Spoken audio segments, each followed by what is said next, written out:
Hello everyone, and peace of Christ to all of you. In Hebrew they say shalom, in Arabic we say salam, in English we say peace. However, He is the peace. When you believe in Christ, you are with the King of peace. When you believe in Muhammad, you are with the devil. I see many comments made by Muslims, and all of them they are saying Christian Prince lying, Christian Prince not telling the truth. And actually one of them, his name is Islam is the truth. And I wonder how that can be true. My friend, you are welcome to call me and show me how Islam is the truth. As I know that God, He knew what He's talking about. You know what? Maybe you have your own logic. I hope He is listening. Is He still there? The one who called himself Islam is the truth. I mean, how Islam is the truth? And your God, Allah, He have an IQ of little kid. Let me give you an example. Not limited. Not limited. Remember that.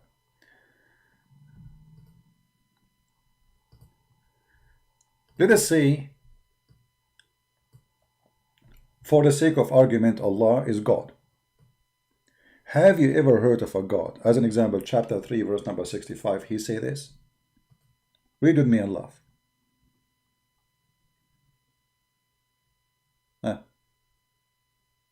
The page is not opening. Oh, I forgot. I did not say inshallah. Hold on.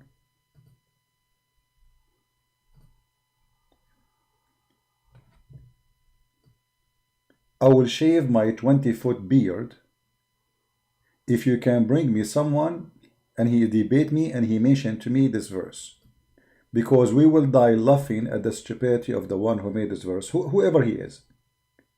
So the God of Islam, Allah, saying, ye people of the book, which is us, Christians and Jews, why dispute thee about Abraham when the law and the gospel were not revealed till after him? Have you no understanding? This is God talking? What do you eat for in the morning, my friend? Mr. Allah. Look at this stupidity. So if you came after Abraham, you don't dispute about Abraham. Isn't it Muhammad is the last one? I will go with your logic. I will go with the logic of Allah. The one who come after Abraham, he cannot dispute about Abraham. Okay, that's me. The Jews, they cannot dispute with people who were in the time of Abraham. Christian, they cannot dispute with the Jews because Jews were before them. And Muslim cannot dispute neither with the Christian, neither with the Jews, neither with people in the time of Abraham. That is God talking or a donkey talking?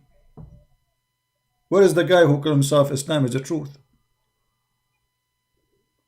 Are you there? Based in Allah's statement, Allah, He lost the debate because Muslims are the last one. Muhammad is the last one. The one who came after, he cannot dispute with the one come before him. As simple as that. This is what it says.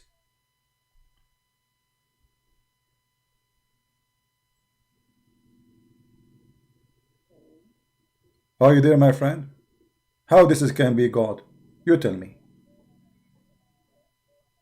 So now if you call me, I will say to you, okay, let us go by, do you accept Allah judgment? You say, yes, sure. Okay. I cannot debate with the Jews because Jews came before me. So they are more right, according to the Quran. But you Muslim cannot debate with me too, because I came before you. So Muhammad, he have no answers.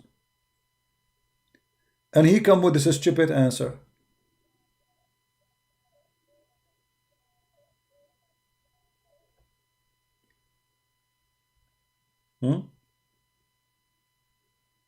What happened to those Muslims? They were texting like crazy before I go live on air. The second I go live on air, they are gone. Where are they?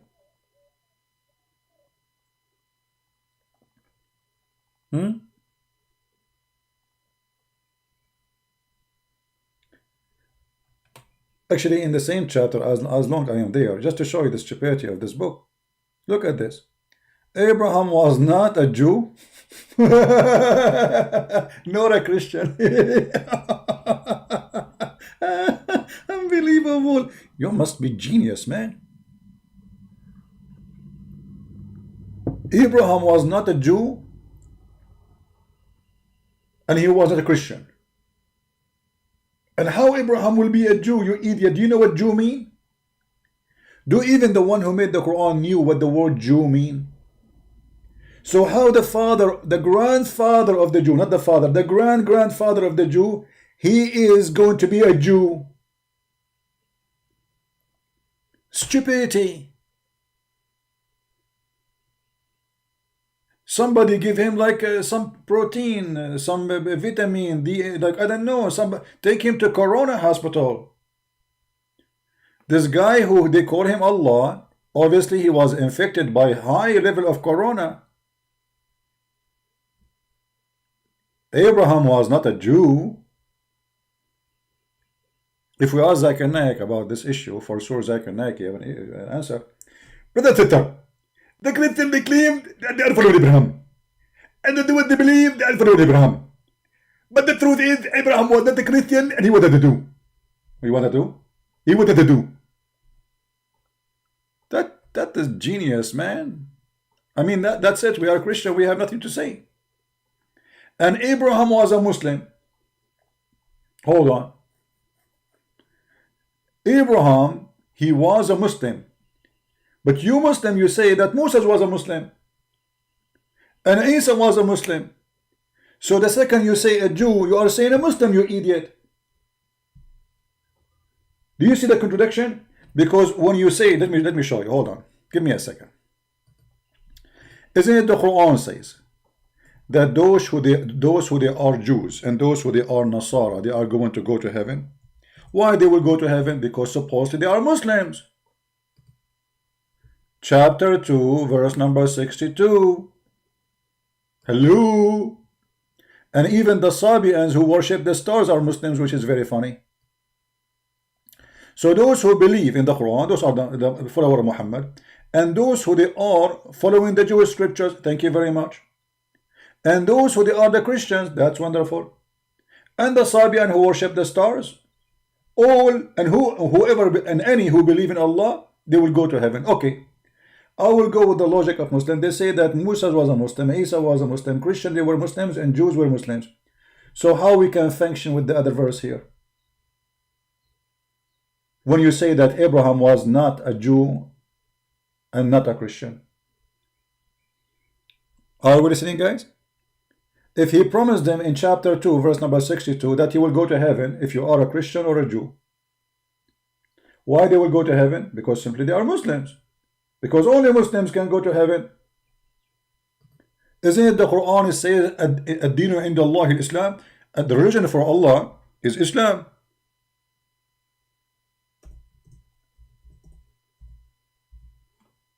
Huh? Chapter 3, verse number 19. Religion before Allah is Islam. So anyone, if you are a Christian or if you are a Jew, if you are Abraham, you are a Muslim in Islam.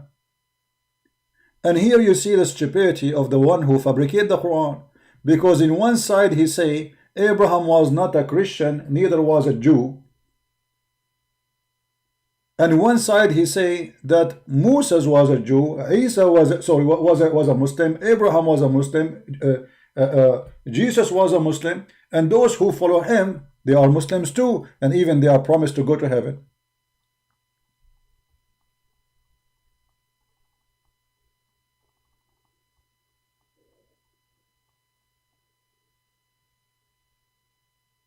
Any Muhammadan in the chat, he have something to say?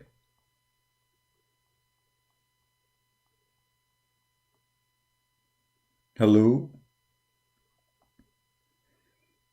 I wonder how, I wonder why.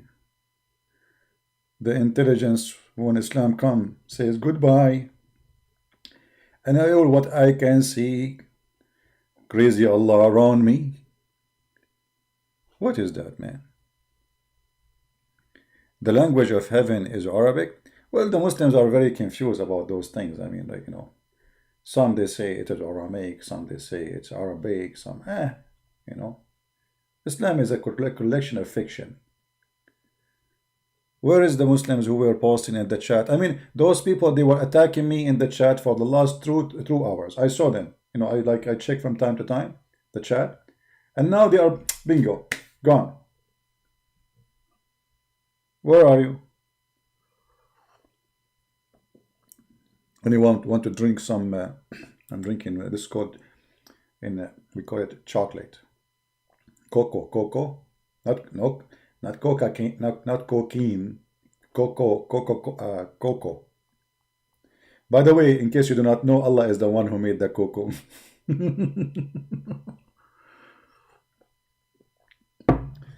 And you know, when you say to me that Islam is the religion of truth, I mean, can you find me something truthful in this cult?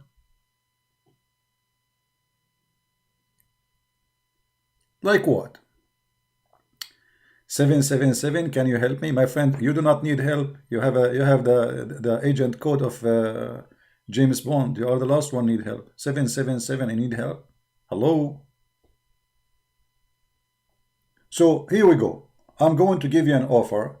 Post for us in the chat. Anything can be considered truthful in Islam. The angel of death in Islam is Israel.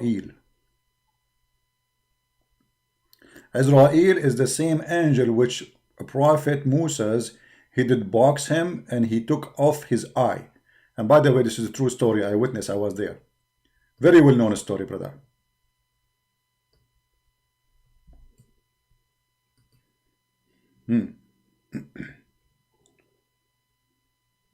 Let us see the hadith.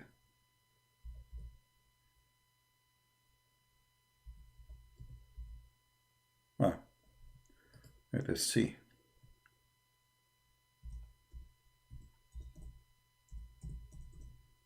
All those stories, Muhammad, I don't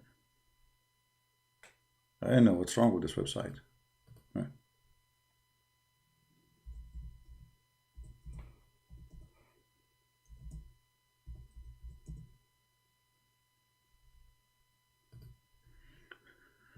Let us see.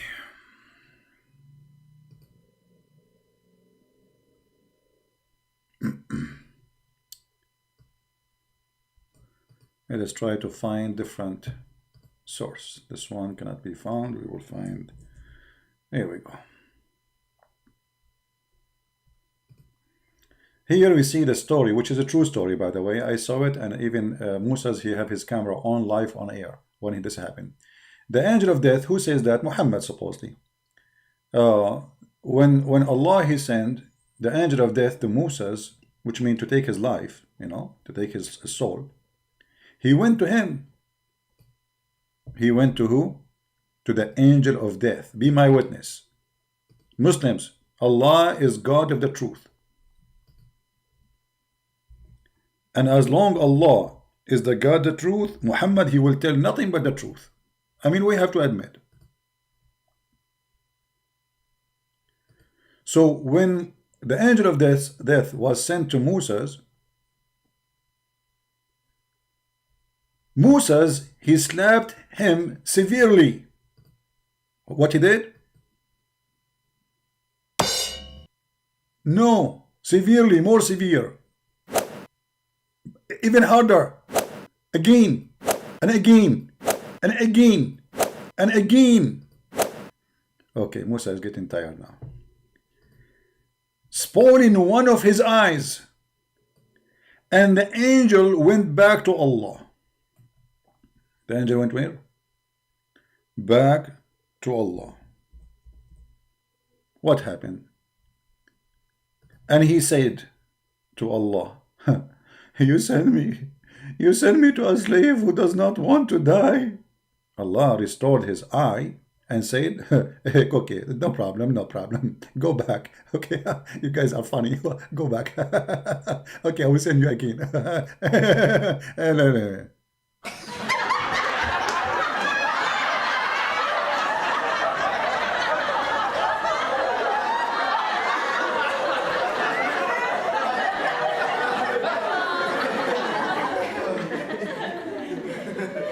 And you call yourself Islam is the truth?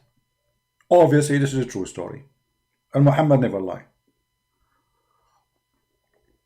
And I just discovered, by the way, that Allah is a surgeon. He restored his eye. Like, Because, you know, you have to think about it.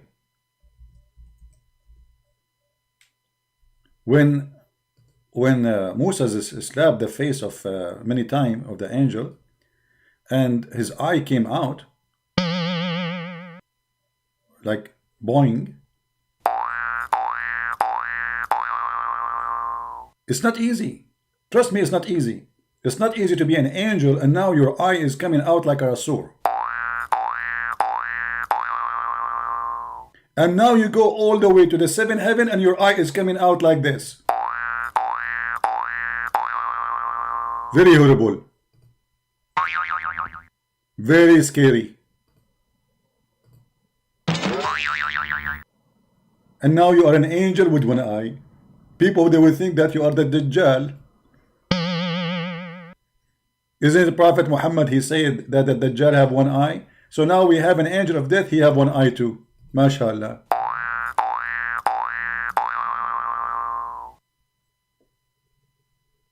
Islam is the truth. So what we learn from this? We learn that I can fight death, and I can beat the angel of death, and I can extend my life. All what you need to do is to learn some karate. Karate, brother. Ching ho, hee ho, meow, meow. And right away the angel eye will come out. And the angel will go to Allah and say, you sent me to the Kaaba, I didn't want to die. I didn't want to die. He didn't want to die. It looks like it's a choice. I thought if Allah, he said B is going to be the angel of death, he went to Musa's.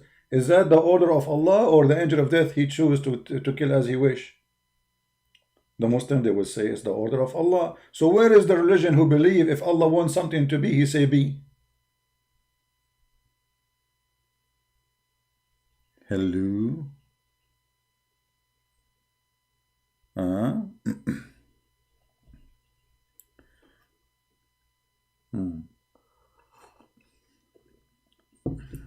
Obviously, Muhammad the fool, he heard about the story of Jacob struggling with as the Bible says, with the angel, or struggling with his Lord.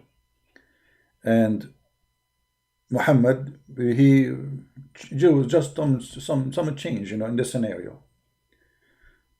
So suddenly we have eyes is coming out. The angel eye is pooping out. The angel of death is coming to Moses. And then it's not Jacob, it's Moses.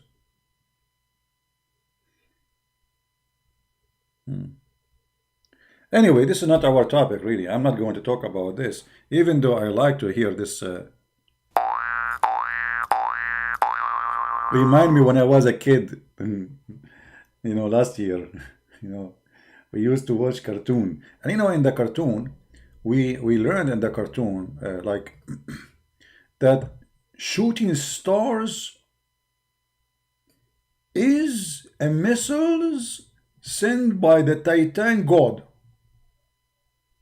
The Titan God, like Star Wars, like wee, wee, wee, wee.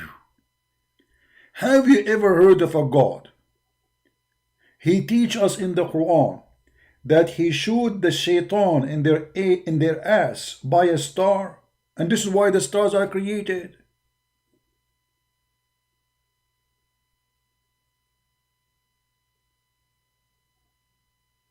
I mean, obviously, Allah is the true God. Let us go to the Quran. I like the Quran.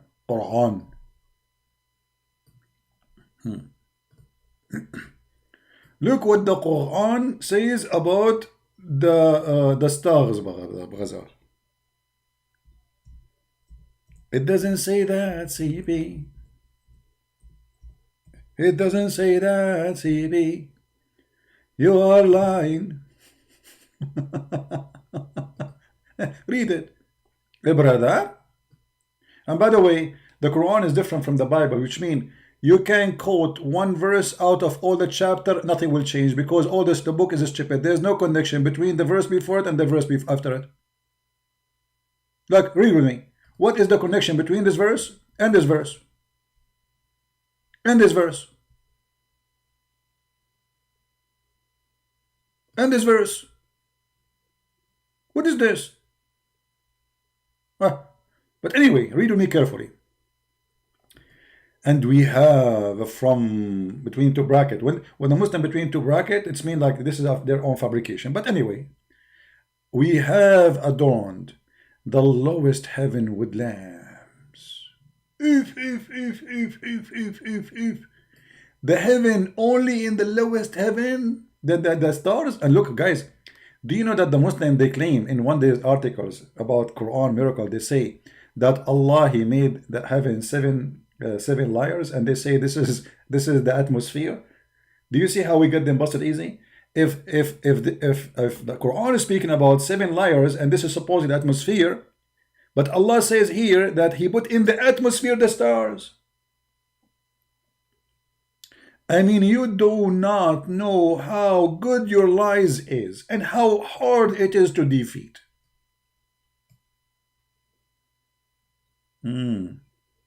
Read interpretation.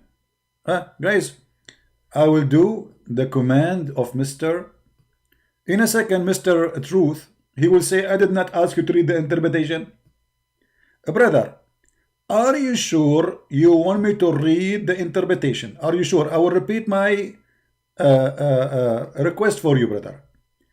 Are you sure? Chapter 65, verse number 5. Are you sure you want me to read the interpretation? Because I think after 5 seconds you will say, please don't read the interpretation. I don't agree with the interpretation. Do you agree with the interpretation? But now it's too late. It's you who said to me, read the interpretation. So now we have to go and read the interpretation. And as long you are the Muslim, here we have to tell you, read for you the interpretation. What do you say? Okay.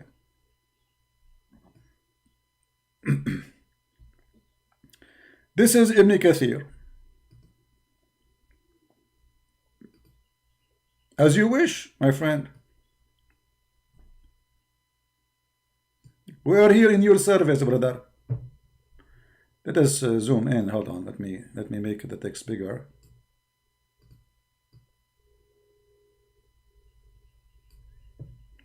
Remember, it's you who asked me to read the interpretation. And now if we read the interpretation, you cannot complain about the interpretation. All right. Interpretation. Let us make the text bigger so even the blind can see. All right. And indeed we have adorned the nearest heaven with lamps, refer to the stars which have been placed in heaven, some moving and some stationary. Allah statement. And we have made them as missiles to drive away shaitan. To pronoun them in his statement, we have made them the same type of a statement, star being referred as lamps. It doesn't mean that they are actually missiles, but they are stars in the stars in the sky.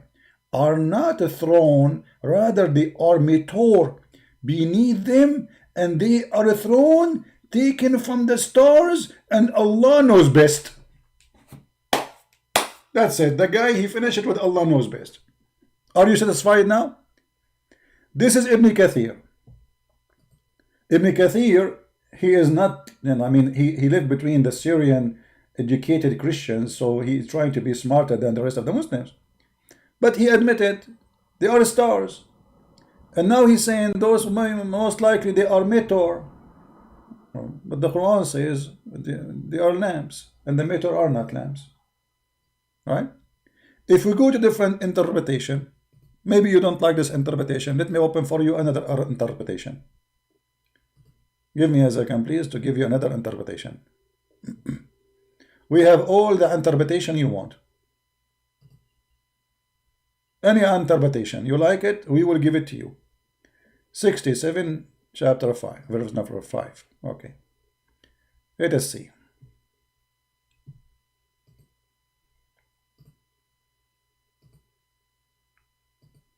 And now you will say, I don't like this interpretation.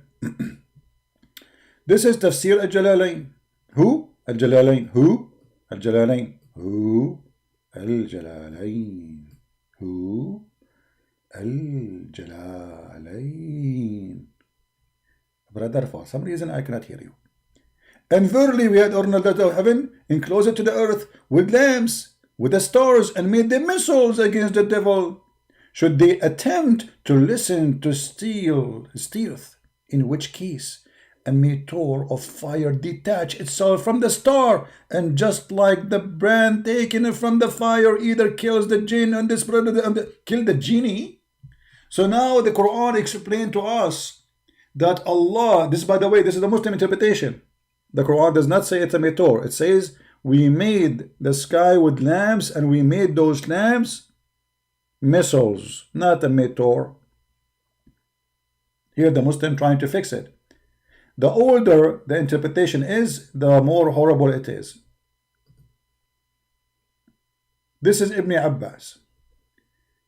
And verily we have beatified the world's heaven, the first heaven only, with lamps, with the stars, and we made them, i.e. the stars, missiles for the devil, such as some of them come to be bewitched, and some are killed while others are burned. True story, brother. Are you there, Mr. Truth? Here we go. We did read for you 3 interpretations. Which one you like more?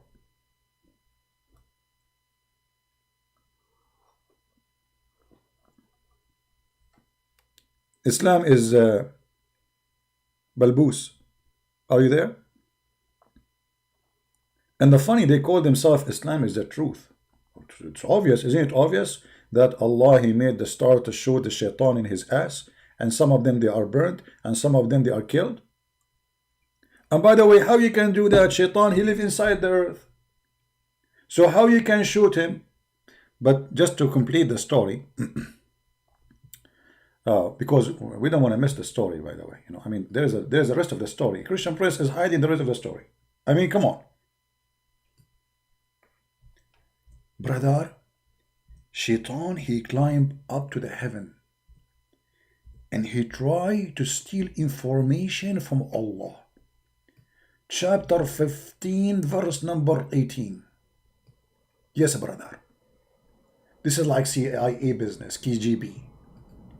Shaitan, he want to hear what Allah, he ordered the angels. So he go there, brother. And Shaitan now, he is going to listen carefully, and he is going to, I thought, by the way, I thought Allah, he speak to the angels using a code or something, but look like not.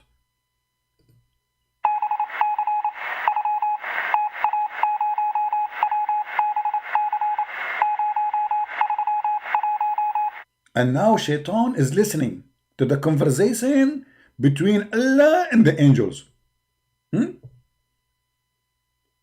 And now he started translating. Read carefully. The Muslim, they say to you, there's tons of article, by the way, about those verses. It says, and we protected the sky. You know, we protected the sky.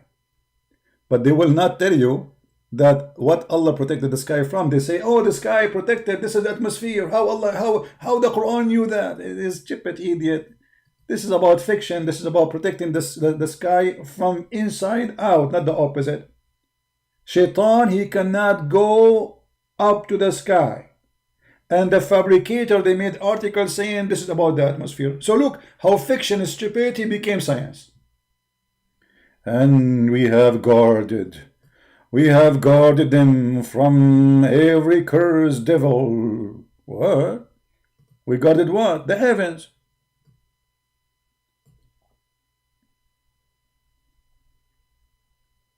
Allah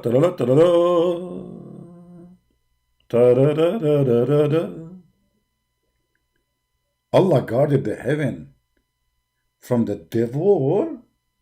And if the devil, he tried to go there, what he will do? He will try what Scooby-Doo do. Scooby-Doo. What Scooby-Doo do? He spy. He opened his ears and he listened to the conversation so he can spy at Allah. But any that gain hearing by stealth is pursued by a flaming fire. Shaitan like, ah. And now Shaitan, he go to the emergency room and they ask him, why you have a burning spots in your ass, brother? Because genie, they have hospital too, hello? So he's a brother for them. So the nurse, you know, in the genie hospital, I can imagine, like they have a nurse with big big balloon, you know. Hey, honey, why you have burn in your ass? The genie would say, oh, sister, I was... Take it easy, honey. It's easy. It's not easy. The burn in your ass is so big. I'm trying to tell you what happened. I tried to spy at Allah. And I went and I heard all the conversation.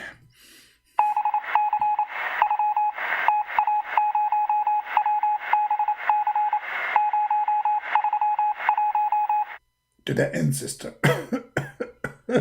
And okay, what happened after that? Well, suddenly I felt something in my butt. It was a star. Very hot. Allahu Akbar. And brother, you survived it? Yes, sister. Because I was wearing the diaper of halal. Halal diaper, commercial break. If you have a problem and you are going to spy at Allah, you need to use halal diaper. Halal diaper can protect your anus, can protect your butt from all kind of fire. And it can be used even for a firefighter. Trust me, it's a trustworthy product. If you like halal diaper, call halal diaper immediately. 1-800-HALAL diaper. Back to the program.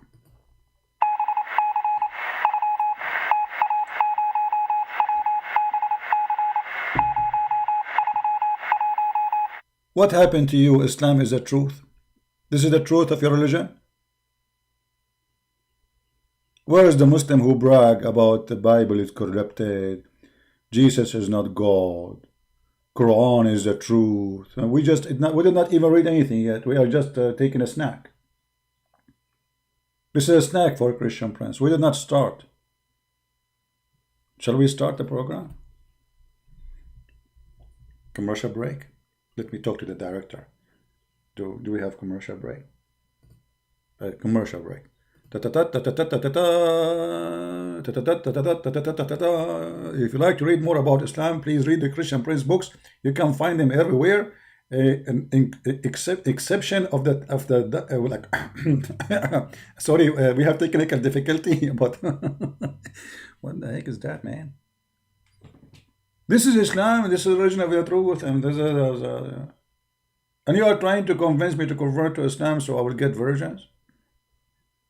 And what is the guarantee they are virgins? How we knew they are virgins? What if they are not? If there is a return policy or something? I'm really convinced that Islam is a true religion. I mean, look, the Quran is full of wisdom. Isn't it obvious, brother? Oh boy. Who is a Muslim? He want to give us another proof that Islam is a true religion. Forget about this, you know. Look, hold on, what forget? Look at the verse after it. And the earth we have spread out. وَأَلْقَيْنَا فِيهَا رَوَاسِي. Look at the false translation. Yes, the Quran says that Allah, He made the earth flat. This is true, and actually the earth is flat, especially where I live. It's very flat here. Look at my room. And then Allah, He set mountains in the top of the earth.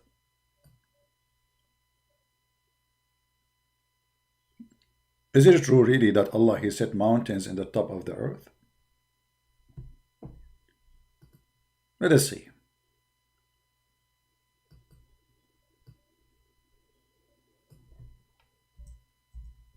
By the way, all those things, the Muslims have tons of articles claiming those about science, trying to fool you. But it doesn't work with me. And he has set up. It doesn't say set up. It says وَأَلْقَى. وَأَلْقَى, he throw in the top. This is what alqa mean. Anyone can go right now search what the word alqa mean. وَأَلْقَى. Wa like isn't like and in English. Alqa, he throw. He throw. You can copy this word, take it to Google Translation, and you will see the meaning. It's mean throw. So according to Islam, Allah he throw in the top of the earth mountains. Why? Because he don't want the earth to move on you, to shake on you. In fact, areas where there's mountains, the more mountains you have, the more you have earthquake. As an example, all of Japan is mountains. And they have a lot of earthquake, I think 2,000 an average of a day. So having a mountain will not fix the earth. They might say to you, well, in science, mountain help to reduce, but it doesn't stop the shaking, right? And mountains actually, they happen because the earth is moving. Mountain is not something coming from inside, from the top of the ground. It's coming from inside the ground. An area where is either there's a volcano or there's two tectonic plates are hitting each other, and that pressure will cause a mountain. And that means that pressure is caused by a movement. You can go right now and search in Prophet Google, peace upon him, how mountains are generated. Actually, let us do it now. Hold on. How mountains is formed. Okay, here we go. We found how mountains is formed, brother.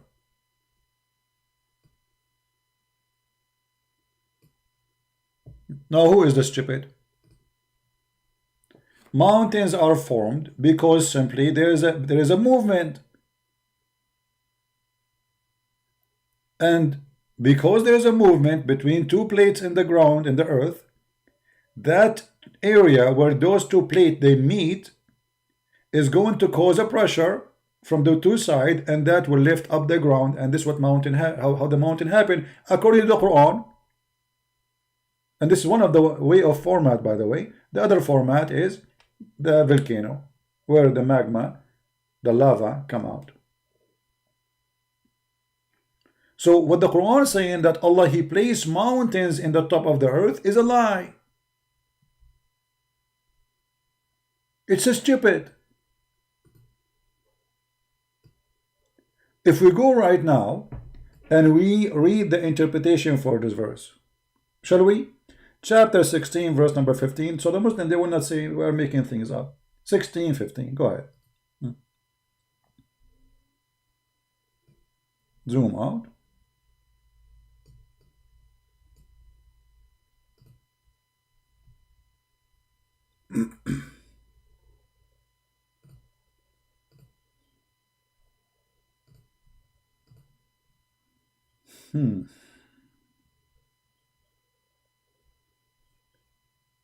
And he has cast. You see, guys? I said to you, alqa mean throw. Did you see? Do you see how they lie in translation? And he has cast into the earth firm mountains, not hills, firm mountains, that is the earth. Quack not with you. So the stupid maker of the Quran, he thought that, okay, the earth is a flat, is like a sheet, and Allah he placed mountains like a rock in the top of it so the sheet will not fly.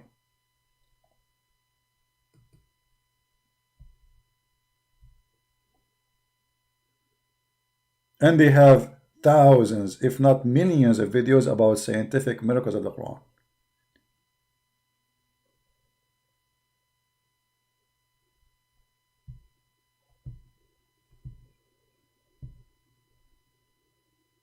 Do you see how they lie to you? They, this is the Islamic propaganda and agenda. They switch what is stupid to be scientifically accurate. So they take words and they change the translation and they make it fit with something called scientific when the fact is the opposite. As an example, I'm sure many of you heard that the Muslim, they say that the Quran say the salty water and the fresh water, they don't mix, correct? And they have videos on YouTube about this miracle, how amazing, etc. Does the Quran really say what they are saying? Let us laugh together.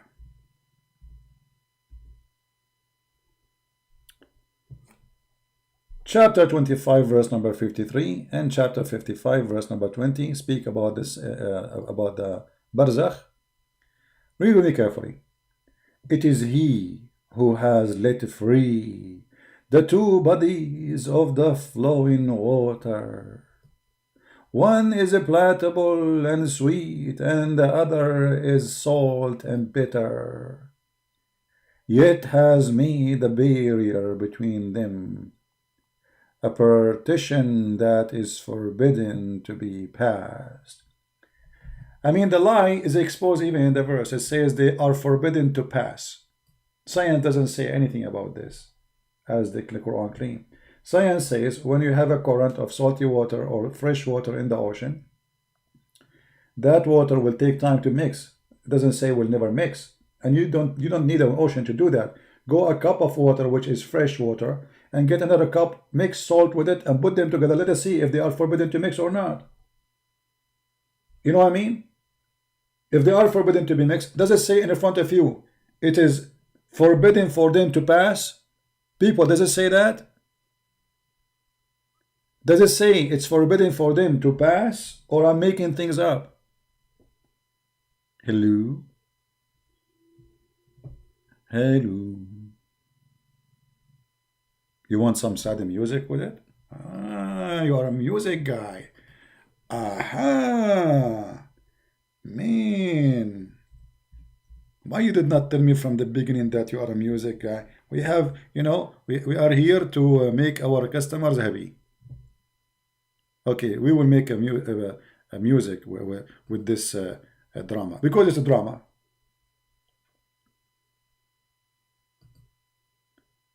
So the Quran confirmed that this water will never pass the other water. Never. It's forbidden. This is how easy to defeat the lie. And not only that, we go to the interpretation. The interpretation says clearly that Allah, He made the salty water and the fresh water, they are separated between two bodies of land. Which means the stupid God of Islam, he think that salty water and fresh water, they are two different water and they never have to do anything with each other. How we can prove that? Let us go to the interpretation. Where is the guy who asked me for interpretation? You don't want interpretation? Do you want interpretation or you don't want interpretation? Chapter 25, verse number 53. Let us go there. Ibn Kathir.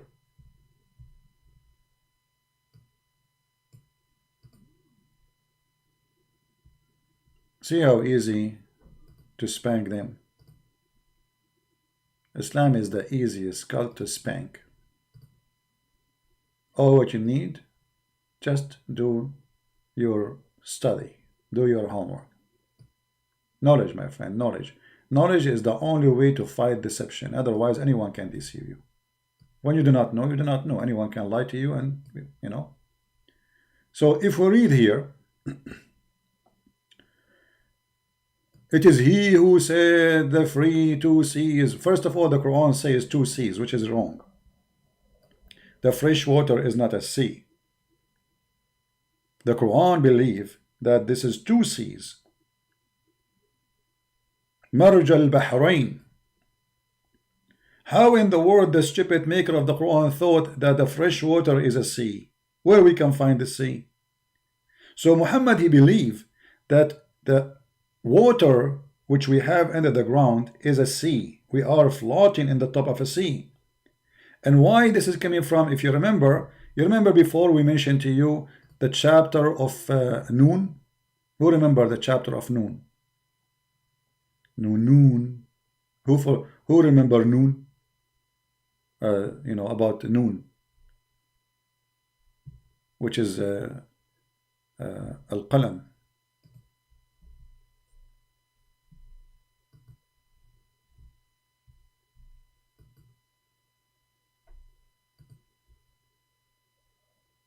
Read carefully. From his narration and the authority of Ibn Abbas, is the cousin of Muhammad, that he said regarding the interpretation of Allah saying Noon. Noon, he says, Allah swear by Noon, which is the wheel that carried the earth on its back while in the water. Now we knew where Muhammad he got this from. Muhammad, he think we are in the top of a sea, and this is a fresh sea. How we know it's a fresh sea? Read carefully. If you go down, you will see it says that, let us continue reading, you know. It's a wheel carry the earth in its back, and it's true, by the way. I saw it myself. Okay, bring the Quran for me. I swear by Allah, it's true. While in the water, I'm so glad that the whale is in the water, not flying in the space. And beneath, which is the bowl. Wonderful. That's explain who carried the whale now. Like, I mean, come on, somebody have to carry the whale. And under the bowl, there's a rock. Makes sense. I mean, the bowl will stand in what? Hello? There's a rock. And under the rock, the dust. Dust? Yes, brother. The bees. And then no one knows what under the dust save Allah. And look at the stupidity. He just said no one knows what under the dust save Allah. And then now he says to us, under the rock is there's 4,000 cracks. He just stopped. He just said there, no one knows what is under the dust save Allah. Did you see it? And after 2 lines, the stupid, he forgot that he just said no one knows what under the dust. And then he continues, he says, the whale is in the sea, called Adwad, and it's like a small ball in a huge sea, the sea in Hollywood Rock, whereby there is 4,000 cracks, and from each crack, water spring come out. You know what, my friend? You have to have 4,000 cracks in your head to believe in the cult of Muhammad.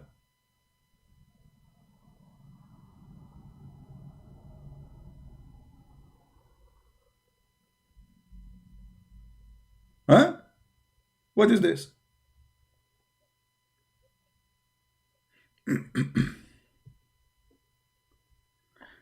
Now going back. So those water are forbidden to meet. If we go and read the interpretation of Ibn Kathir, you will see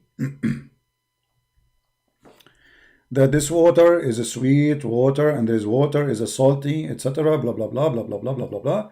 Let us see how those water mix or not mix. Read carefully. And Allah, he has set a barrier as a complete partition between them, meaning between the water, the fresh water, sweet water, and salty water. Barzakhan. What barzakhan mean? Which is a dry land. But a barrier means a partition, which is a dry land. Do you see how we got them busted? So they post for you videos on YouTube showing you like a 2-colored water and say praise be to Allah. Allah, he said in the Quran that the water don't mix. Praise be to Allah.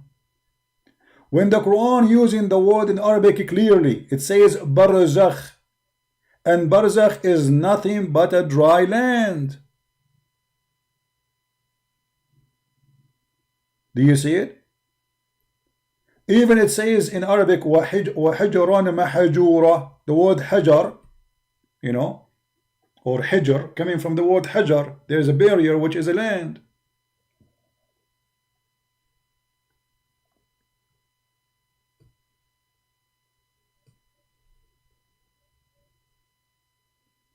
Do you see how they lie to you?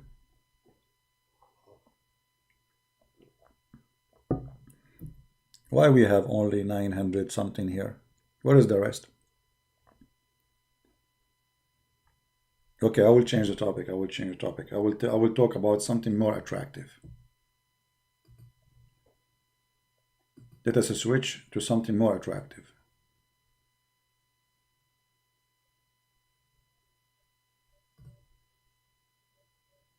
Okay,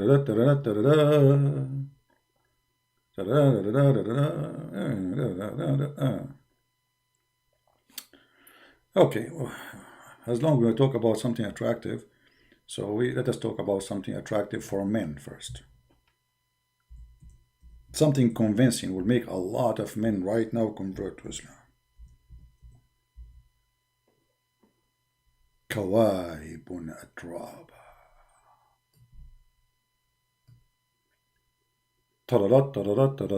Look at this. Beautiful.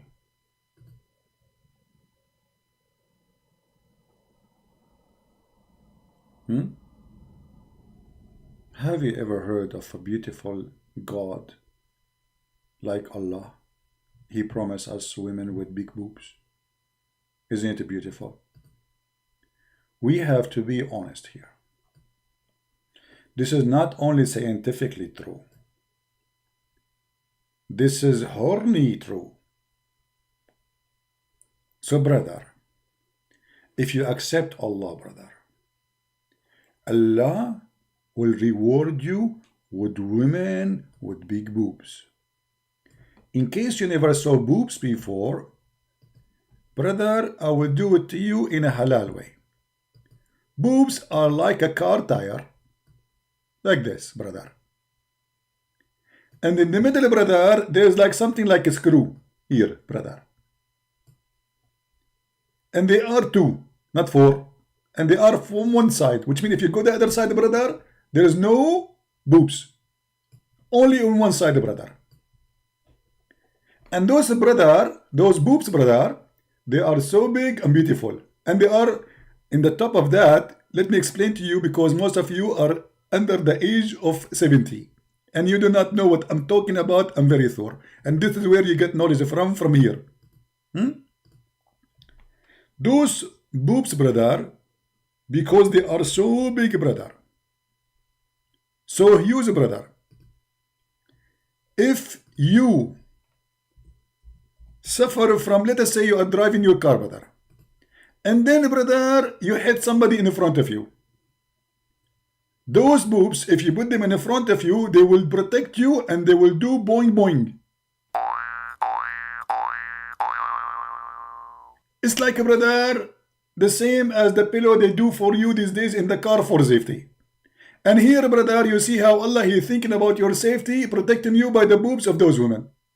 So we can say that those boobs are not only for sexual reason at the dirty mind of a Christian prince, they are exist for safety reason too.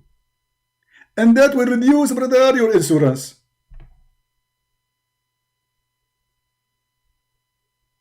This is God's promise. God, He promised me women with big boobs. I'm truly convinced.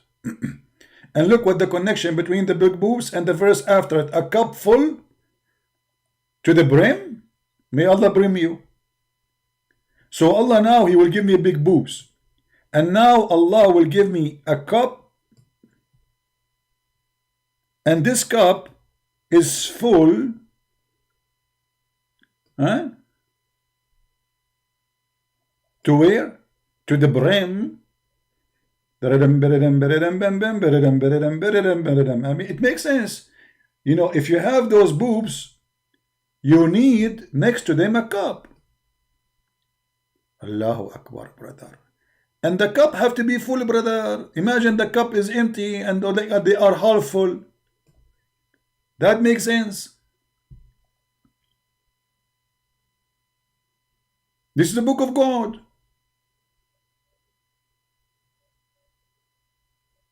And the verse before it says you will have a grape.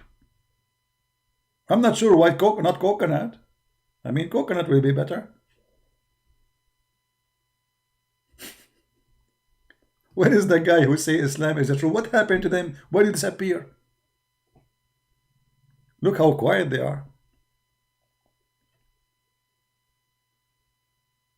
Did you notice how quiet they are?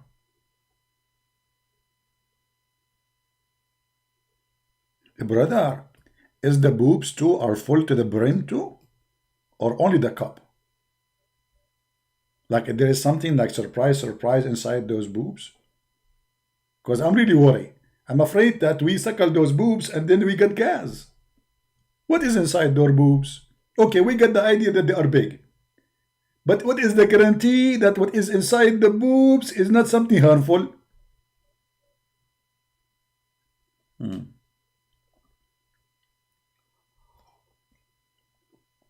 after I finish my program, the 1000 lie of a Christian prince. I show it on the screen. Those are lies. Yes, they are lies for sure. Those Allah lies. To the brim. So now we have a garden, and this garden is enclosed, and inside the garden there's a grape, and next to the grape there is boobs, and next to the boobs there is a cup, and this cup is full to the brim. Truly, truly, Allah must be the true God. Who can argue with that? All of us, we dream about having a full cup to the brim. Who don't want to have a full cup to the brim?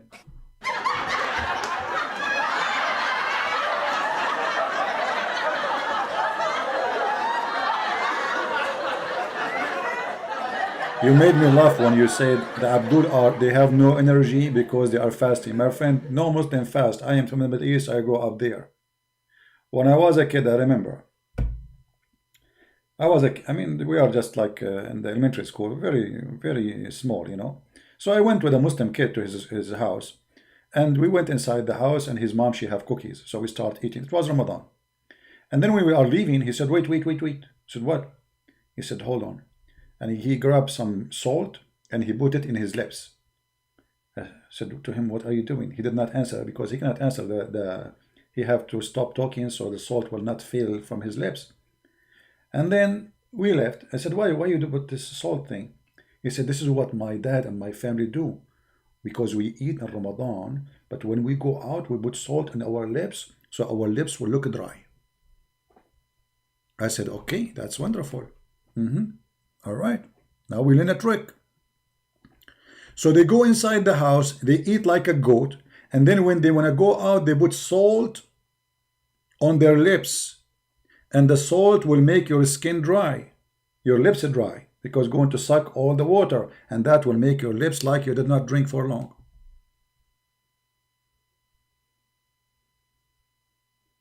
And him and his family, this is a kid, how he will learn? The whole family do that.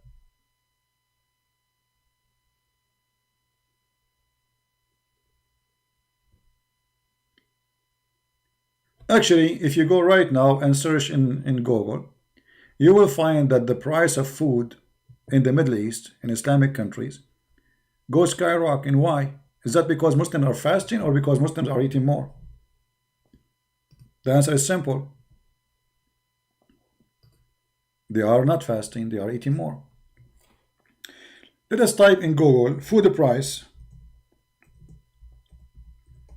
Ramadan.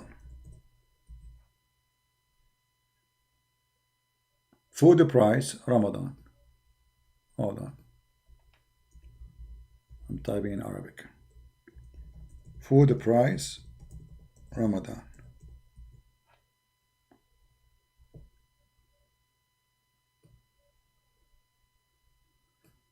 The second you type that, you will find that food price go crazy in Ramadan.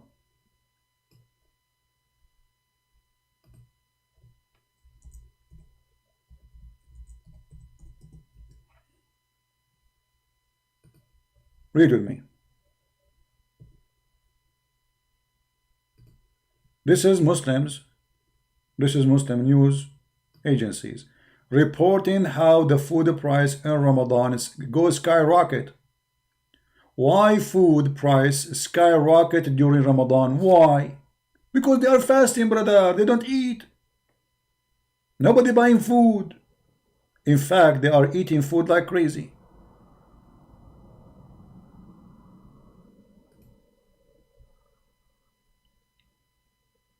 You see, now because of Corona, the price of gas is very down. There is many reasons, but one of them, people are not driving. People at home. Way more or less people using gas. So the price, what will happen? Too much gas, price will go down very much. Food is the same. If nobody buying food, only to survive, because they are fasting, then the food price will go down, not the opposite.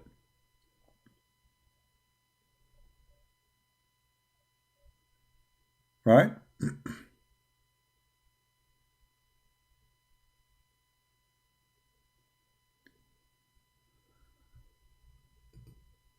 So when they say they are fasting, it is a lie.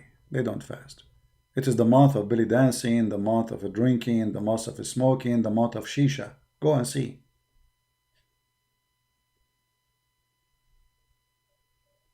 Go and see. Anyway, this is not our proof that Islam is bad. You see, I mean, people, they do bad stuff. People, they can be good, they can be bad. This is not really our not our topic. But you mention it about fasting. I find it that it's a hypocrisy. You see, the Bible says if you fast, like you wash your face, you do like you don't show that you are fasting. You don't have to show. You should not show. For this is you do something between you and your Lord.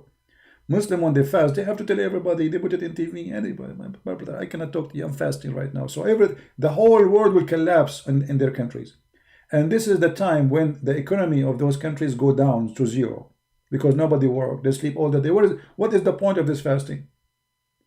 If you don't wake up until it is the food time, or what you did, you just switch the day upside down. There's no fasting. I fast already. I eat once every 24 hours. But I can call that fasting.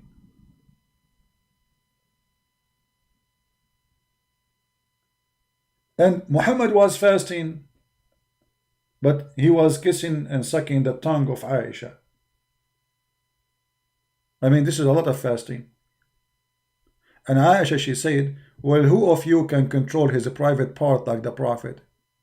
Suddenly, Aisha, she is not a virgin, she is expert. She had many men in her bed, and she knew that Muhammad, he is the best one to control his private part. And what he was doing? Kissing her and sucking her tongue. And what is the excuse? Who of you can control his like Muhammad? Well, I can tell he controls it very much, to the point he is fasting and he cannot stop kissing you and fondling you. I mean, do you see how much control he have?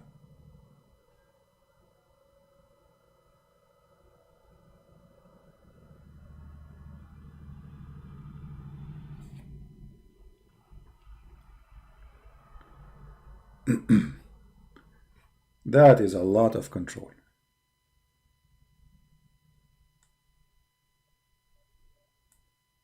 Very much controlling. Even when she have her period, which is very disgusting for a man to do, he ordered her to tie a sheet around her waist. If the bleeding was heavy, and here in the translation they say, and he would embrace her. The fact he was not embracing her, it says, yubashiruni. He is doing sexual things with her. He fondled her.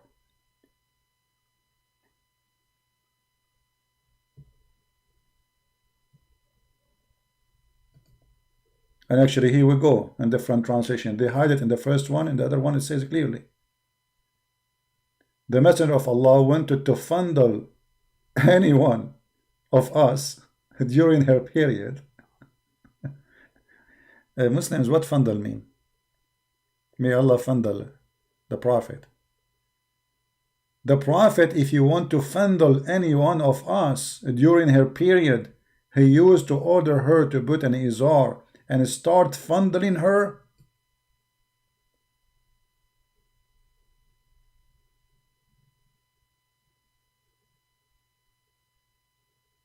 That is the power of the Prophet who controls himself.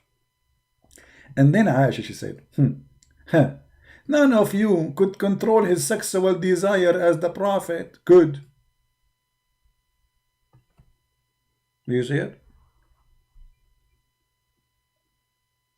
Anytime you see a reference in the screen, that means they are posting, but in the case you see the video later, you just type few words of those in the search engine for this like sunnah.com. This is a Muslim website called sunnah.com, and you will find the reference. Always, anything we showed you, just do that. Like, wanted to fundle any one of us, etc., just type it in the screen, you will find the reference. Now, our topic is why Islam fear to be questioned.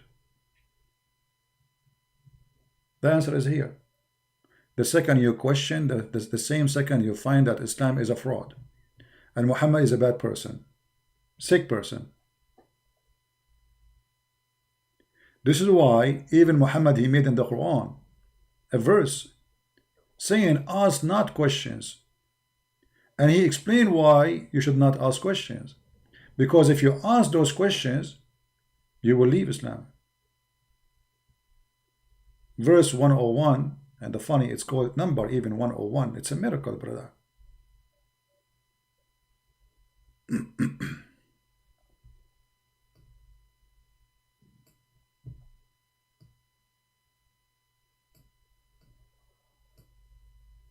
Don't ask questions.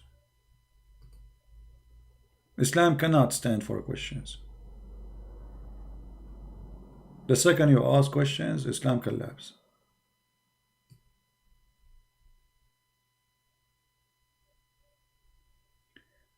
Now, for those who they are from Indonesia, I want you to contact your ustad and tell them, can we have a real debate?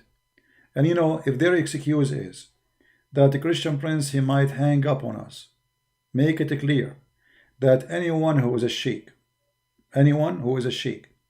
I'm willing to talk to him. Let us say we will debate for 4 hours.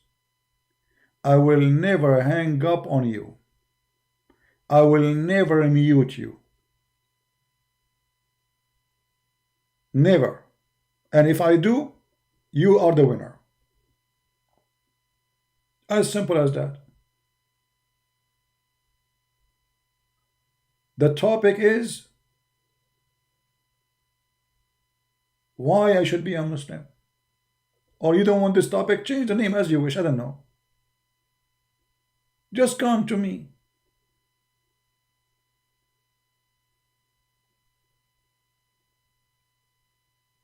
If 4 hours is too much, we make it 3. If 3 is too little, we make it 24 hours.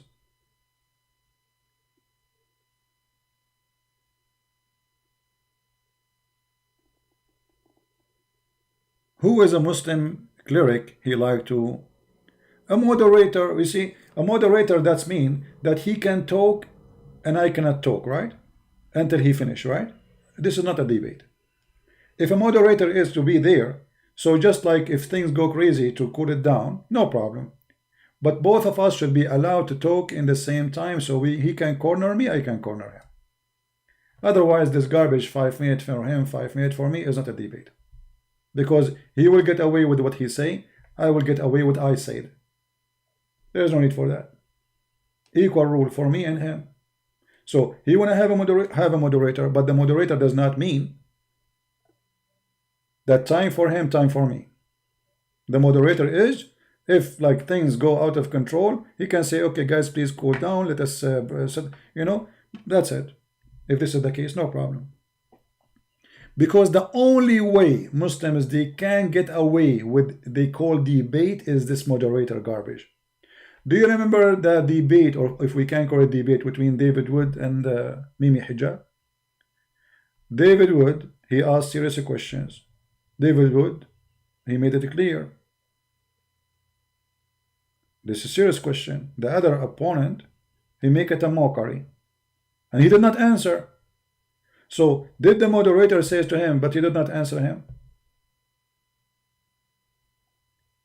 And you see, you have to be careful with those people, because they will try to avoid answering you. So, what's the point now? You give me the microphone, and I will say to you, you did not answer me. What is the answer? I want the answer. And then he take the mic again for 5 minutes, and he did not give the answer. Are you getting the point? So, a real debate is crossfire debate. Otherwise, there's nothing called debate. A moderator, the one they do it, It's just you say whatever you want, he say whatever I want, and then we go sleep. No. It's not me who will not talk non-stop. That's not true. I always give people, go and watch all my debate with those who they call themselves a cleric, sheikhs. You will not find one of them. I did not allow him to talk. How I can allow him I mean, we are talking at the same time. If your mic is open and my mic is open, how I will be able to make him not to talk? That's a lie. I have all my debate there. I hang up on kids who say stupid things. The second he starts saying stupid things, there's no point of talking to him, because simply I'm not going to speak to somebody lying loud and open, wasting my time. When I speak to somebody, he have to be respected, respecting himself first, and not to be a liar. Now, you want to lie to me, say it doesn't say that, you have to prove it, no problem. We have hadith, we have, the second you say to me, I don't believe in the hadith, okay, go. There's no need to talk, because I'm not a Muslim no more. I don't believe in tafsir, okay, go. And you will be surprised, even they might say, I don't believe in the Quran. Like when Mimi Hijab, he says to David Wood, he says to him, you Muslim believe that Allah have hand, have etc., have parts. So Mimi Hijab, all this serious question, he answered by what? Said, who says so? Who says so? And people start laughing. That's the answer? What do you mean, who says so? Muhammad says so. The Quran says so. All your scholars say so. So a serious question became a mockery, and they start making fun of David Wood, when the fact David Wood got him busted. And then the Muslim, they thought that they have, like, they won the argument. What do you mean you won the argument? Allah, he says he have a shin. Allah, he say he have hands. Your scholar, they say that, aren't you a Muslim Sunni, Mimi Hijab? He's a Muslim Sunni. So how you say who says so?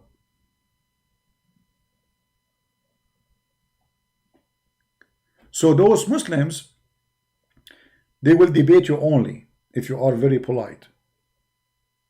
And what I mean by very polite, that you will not be all over them, busting them with their lies. So Mimi Hijab was lying. David Wood was at the stage. He was a very polite person, very nice person, very gentleman. And because of that, he was able to get away somehow with his lies by saying, who said so? Those people, when they lie, you need to spank them immediately, as fast as the speed of light. And this is why they don't dare to debate me, because I will not give them the opportunity to lie.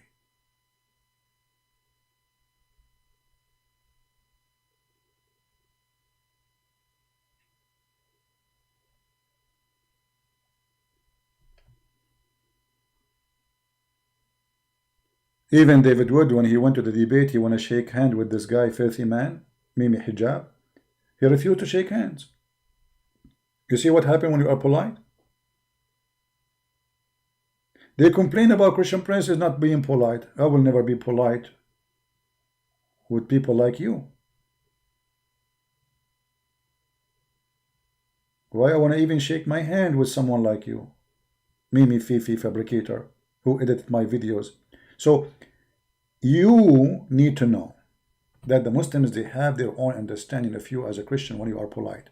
And let me show you where this understanding came from. The Quran told the Muslims that Allah, he cursed us and he made us nice. He what? Allah, he cursed us. This is a curse. ضربت عليهم الذلة. Allah, he put a bitch of curse on us to be humiliated. So the reason Muslims, they cannot believe that Christian prince is doing the opposite, that it's supposed to be that Allah, he told us we are able to humiliate them.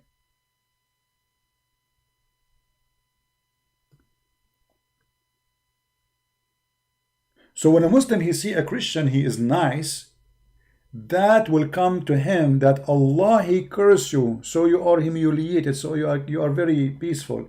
You say to a Christian, I spit on you, you are a dog, you are etc., and the Christian says, okay, God forgive you. May the Lord bless you. For them, that is what the Quran says. Allah, He pitch on them shame. Do you see it? And this is why, because they are full of shame, they start refusing the hadith. They start refusing the tafsir. They start refusing everything because shame is upon them. Shame upon Muhammad's stories. The only way to get away from the shame of Muhammad,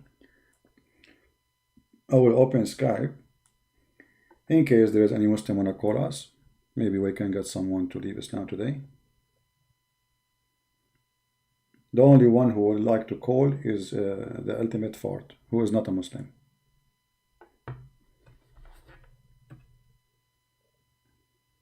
That's it. This is the only guy you want to call. No real Muslim want to call us. Let us see.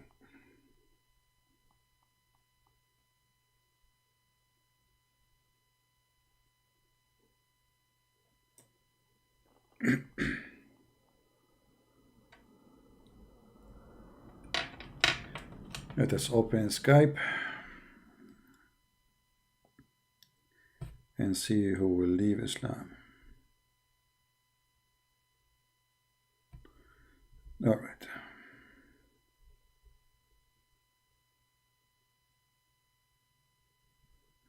Something wrong with my Skype. It's not loading. Let us restart it.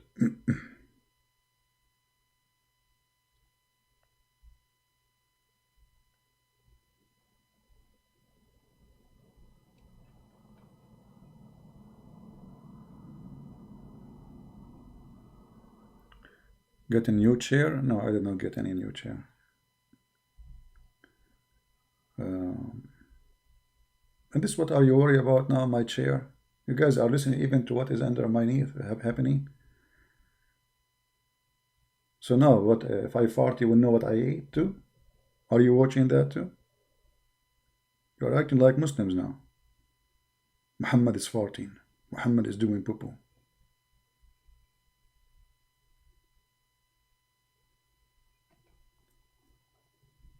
Let us see.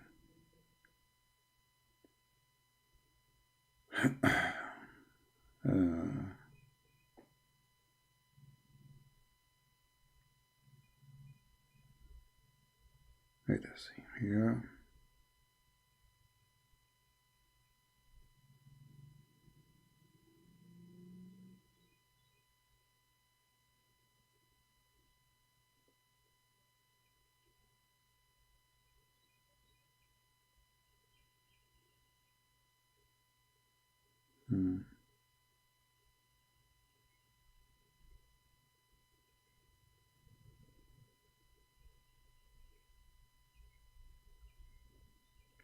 I have somebody want to talk with me to talk to her family, so they might leave Islam. That's wonderful.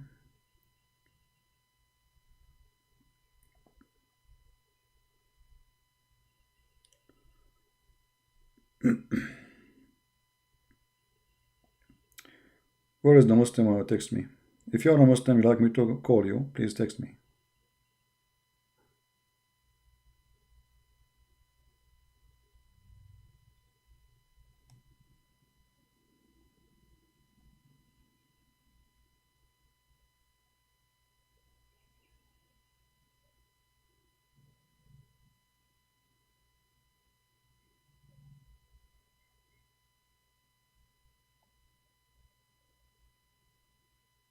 Anyone? If you like me, no, we will not talk to Ultimate Fart. He's just a kid. We're going to talk to adult.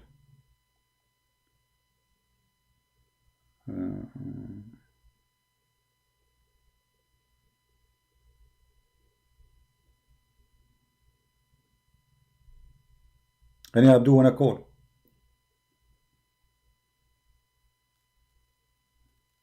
Who is Abdul? He like to call.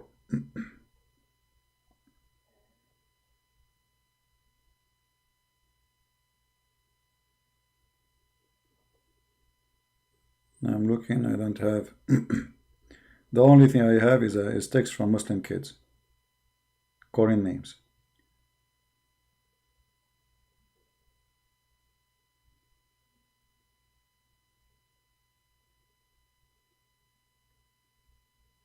Uh,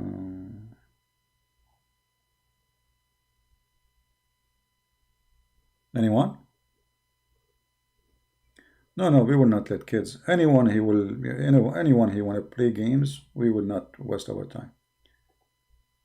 If you are a person who don't believe in the hadith, you don't believe in the tafsir, you don't believe in the scholars, you believe in your own opinion about Islam, don't call me.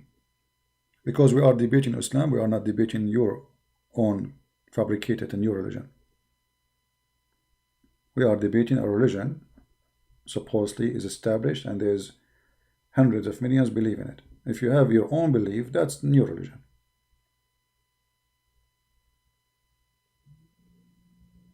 Okay, let him text me. Text me, Mr. Liban. Mr. Liban, text me. No, no problem if you are a Shia. If you are a Shia, you know, either Shia or Sunni. But when you say you are a Shia, it means you believe in the height of the Shia. If you are a Sunni, you believe in the height of the Sunni.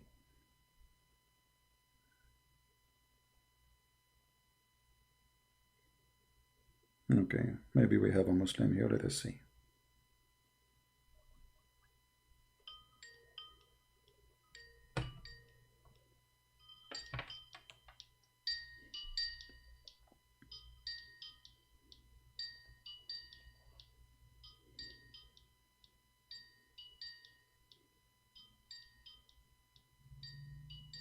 He is not answering.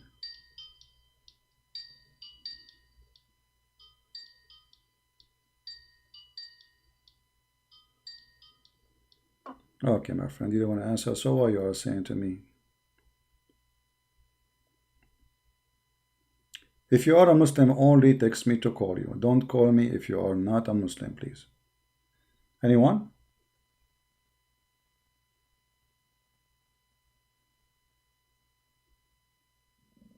Hmm?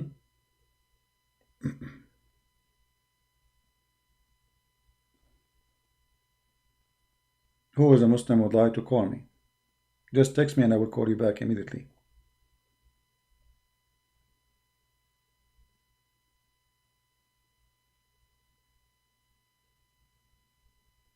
Anyone? Maybe, maybe.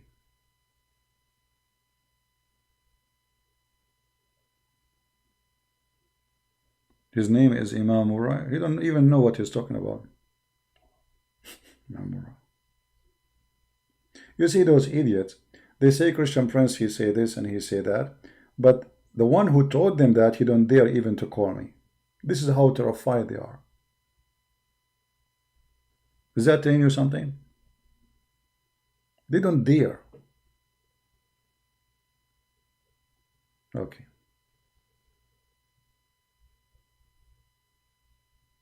All those who they make videos supposedly to prove me wrong. As long as you can prove me wrong, okay, call me. And you know, we said it clearly, if you call me and you are one of those who claim to be big guys who can refute me, I will never hang up on you.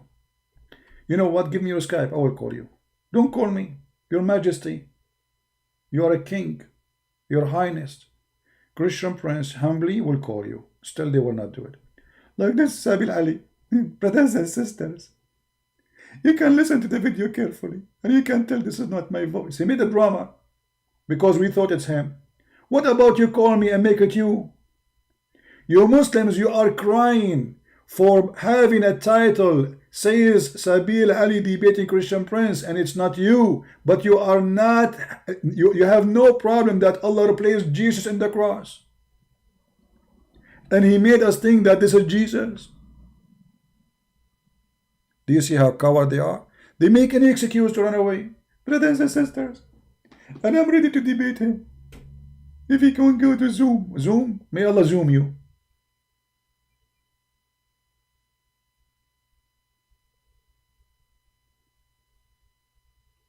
Who is a Muslim, he have the courage to call.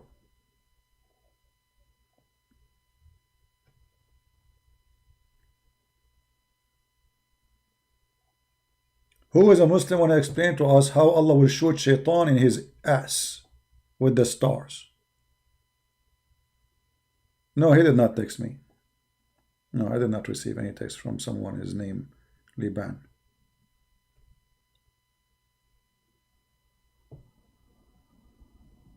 Sabil Ahmed, yeah.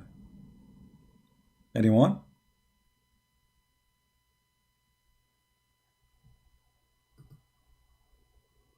Brother, if you call me, the coward is you, Mimi. You don't even have the courage.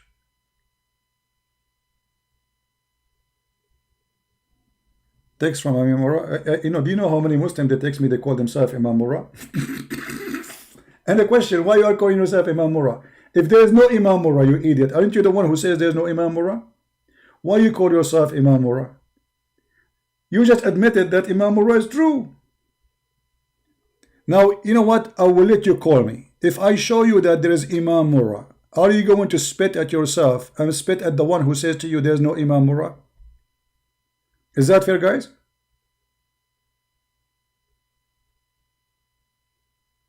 I will make the topic your name.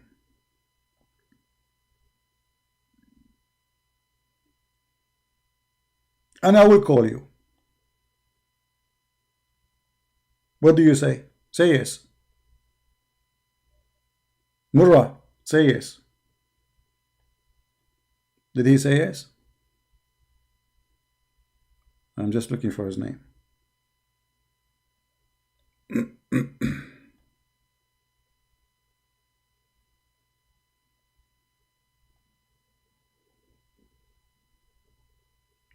Yeah, but do you accept to talk about Imam Murrah? As long as you call yourself Imam Murrah? Do you accept? I'm just trying to find your name here.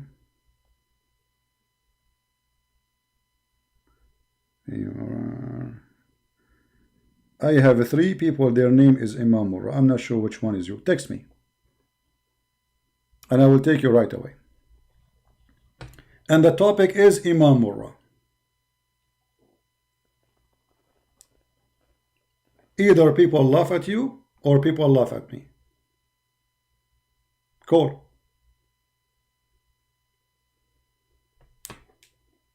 Murrah. Hurra Murrah.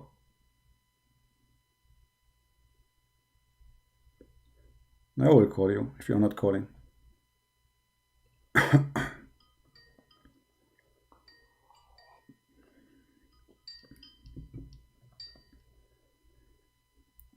Hello?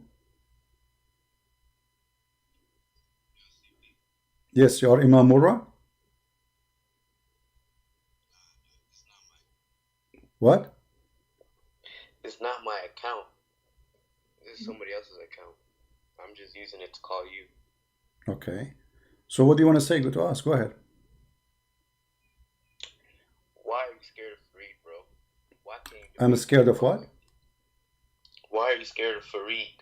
I am scared of all of you to the point I am asking you now. Do you have his Skype? And I will call him right now. Yes, but we all know. No, don't tell me but. Don't tell me but. Don't tell me but. You don't use your butt with me. You just said I'm scared of Fareed. Can you give me his Skype right now and I will call him right now? He challenged you to a public debate. Don't tell me but. How I am going to call him, you coward potato? Hold on. This is public debate. We have 1,000 people here. Shut up. Son of Muta. Son of Muta. Shut up. When you say you dare to debate me, you don't say I'm going to fly to America. Are you willing to go to the Alaska? You don't need to do. Listen, potato. Listen, potato. Potato. The same you call me, I can call him. Give me his Skype. I don't know if he has Skype. Then shut up, son of Mut'ah. Go and have sex with your daughter, as the Quran said. And I challenge for you to say this is not true. This is what you want to call me for? Who is the scared? The scared is the one who don't dare to give me his Skype to call him. Right now. As long as you're Fareed and he's your girlfriend. The one who playing with his eye. I challenge Christian Prince. I want to debate him. He's not accepting debating me. Everybody is laughing. I am the one is challenging you. So instead of calling me and crying like a potato, what about make it happen? Ask yourself why this Farid don't dare, and I promise I will never hang up on him. Guys, did I make a promise I will never hang up on him? Did I say that? Did I make a promise if I hang up on him, I am the one who lost the debate? They have no excuse. All of them, they want to debate me face to face because they knew Christian Prince, he don't do this garbage. As simple as that. If they knew I do it, they will not say face to face. If I say face to face, nobody will show up. I say Skype to Skype, they don't do it. Coward. So you are asking, you wanna call me, you call yourself Imam Farra Durra Potato, you know, sons of Muta. And not only that, this guy, he made a video says, if I am in front of him, Christian Prince will not dare to call me son of Muta. He just admitted that he's a prophet, is a pimp. Because what son of Muta mean? Why you will be offended by calling yourself Muta? Because your prophet is asking your mother to rent herself for money. As simple as that. You just admitted that your prophet is a pimp. Otherwise, you will not be upset. If Muta is marriage, huh? If Muta is marriage, so why you are upset from calling you son of Muta? I am son of marriage. Are you? Obviously, Muta is not marriage. It's a prostitution. And by being, I will not dare. Do Christian Prince dare to say to me in front of my face, son of Muta? My friend, first of all, I don't say to people in front of their face, son of Muta, unless you are debating me. If you are debating me, I will say it to you. I don't see a Muslim in the street and say to him, hey, you are son of Muta. That's not nice. But if somebody is debating me, I will say to him, you are a son of Muta, you are black stone kisser, you are following a child molester. I will give you the list. Because this is the debate. So I have the right to say it. Now prove me wrong. Prove me wrong.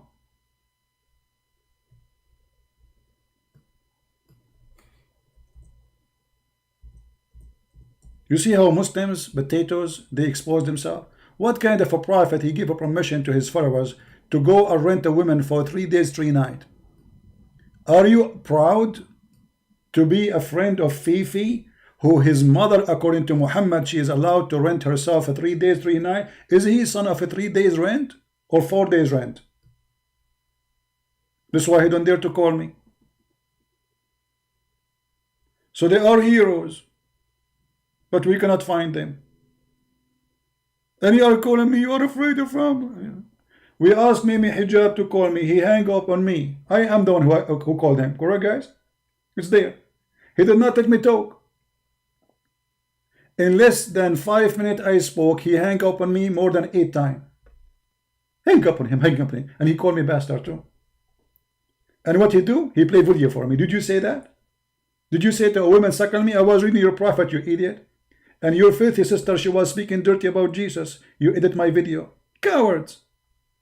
They were terrified. He told the Muslims, I'm going to debate the Christian Prince himself. And then what happened? Where is the debate? Cowards. Potato. If the master of Mimi Fifi, Mimi Hijab, he called me by Skype, what's your problem? And guys, because they are terrified to debate me, so they have those videos set up, and supposedly this will solve the problem. We will play to Christian Prince, him saying, suckle me. Do you even dare to talk about suckle me issue? What kind of a prophet he ordered Muslim women to do breastfeeding for adult? What kind of God he sent verses? Quran have verses? Yes, brother. Quran have verses for breastfeeding for adult. Do you dare? Those are heroes in front of the Susu girls. They want to be hero in front of the Muslim girls. Brother. And he blinked with his eye, you know, from the people of Lut. Habibi. He called me Habibi. Cowards like your prophet. So now, from all the Muslims, we got this potato. Why you don't debate, etc.? I will debate him right now. Give me a Skype. Right now, not tomorrow. Immediately. And we will milk him.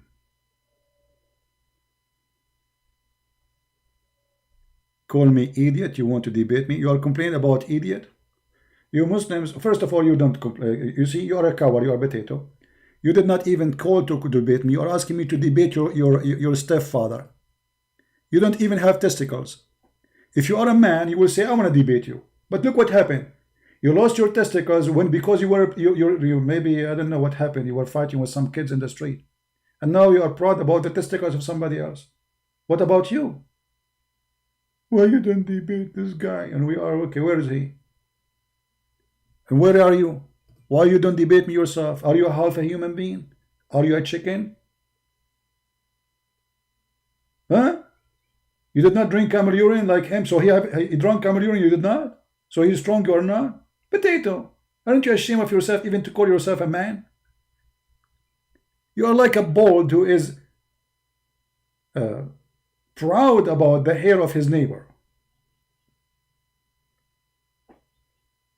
Here we go. I gave you a chance to call me and to talk to me. And what do you do? Why you are afraid to debate this guy? Who? I am afraid. I'm here. My Skype is open. Let him call me. His Skype is open. Give me his Skype. I will call him. Cowards. Everybody can tell who is running. You see, if I say I'm not going to answer his call, then okay, you are right. This guy, he's avoiding him. I'm here. Where are you? Right? Adnan Rashid. Christian Prince, he say filthy word. I was quoting your prophet, filthy prophet, you idiot. It's not me. It's not me. If I'm speaking about Jesus, I will never mention those words. I was quoting your filthy prophet. And this is excuse, he will never dare to debate me. And we got him busted. We will prove to you that the Bible is corrupt. You stupid. You just prove to us that the Bible of Allah is corrupt. So what's my business? Secondly, you prove to us that your prophet is an idiot. He thinks that Pharaoh is the name of a man. That's why he don't call him. I mean, I prove it. I showed you even Islamic newspapers from Egypt, the capital of Al-Azhar University, saying that Pharaoh in the Quran coming as a name for a person, not a title. Guys, did I show the reference? Did I show the reference or not?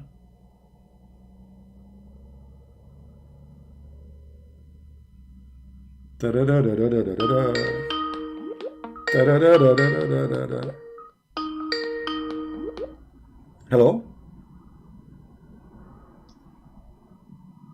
Hello?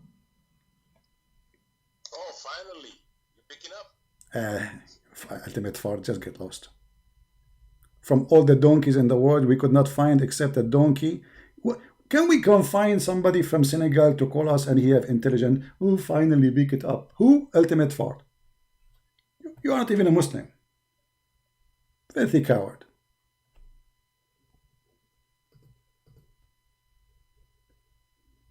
This is a guy who believes all the scholars of Islam are scumbag, including the cousin of Muhammad ibn Abbas. He believes that all the Arabs are a fraud, which means Muhammad is a fraud. Who believe all the hadith is a fabrication. And he believes that Allah can explain the Quran to you without knowing Arabic. And he is going to give us the answer. And he said, the video is there, go on. It's called, Who Cannot Understand the Quran? Go watch it and die laughing. Stupid. The reason we don't waste our time with you, that's it. You are a paper we burned, and that's it. You became carbon, that's it. We need something new. Anyone? Who's next?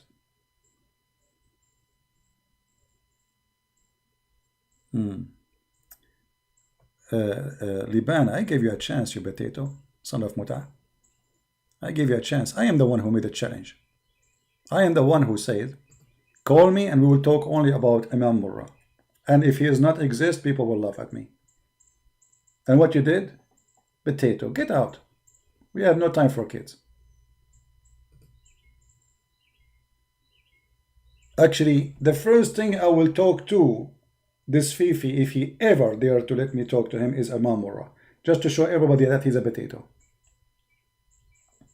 Do you remember, guys, when he make a video, he says that in my presentation in the book, the first quotation in my book, it's not cannot be found, and he promised if I can find it, he will apologize and he will become he will put some, I don't know what he will do. He will do what, some rings in his nose? What he will do? I challenge Christian Prince to find this quotation in the book of Fath al-Bari. Nowhere can be found, brothers and sisters. And then the potato, we showed him where it's found. I mean, how this guy, he claimed knowledge and he check it out and he is refuting me and he says he's sure nowhere can be found. And not only that, the potato, the coward, he made a video saying that Afzal, the one who left Islam, is fake. And they knew the real Afzal. And he had have interview with him. And then the Afzal, the real Afzal, he knew the fake Afzal. He's his friend. Brother, he is my co-student. I know him. He talked to me every day. He's with me in school. So we said to them, okay, if this guy is fake, I want you to expose him. I want you to record this fake Afzal in video. Get him busted. They did not do it. Why? Because they are fraud. They are so desperate. How Muslims are leaving Islam left or right. Here we go. I just got a text and you just wait. A lady, I'm not going to say who is she. I don't even know who is she. Her husband and her son, they need my help to leave Islam. And by the help of the Lord, they will.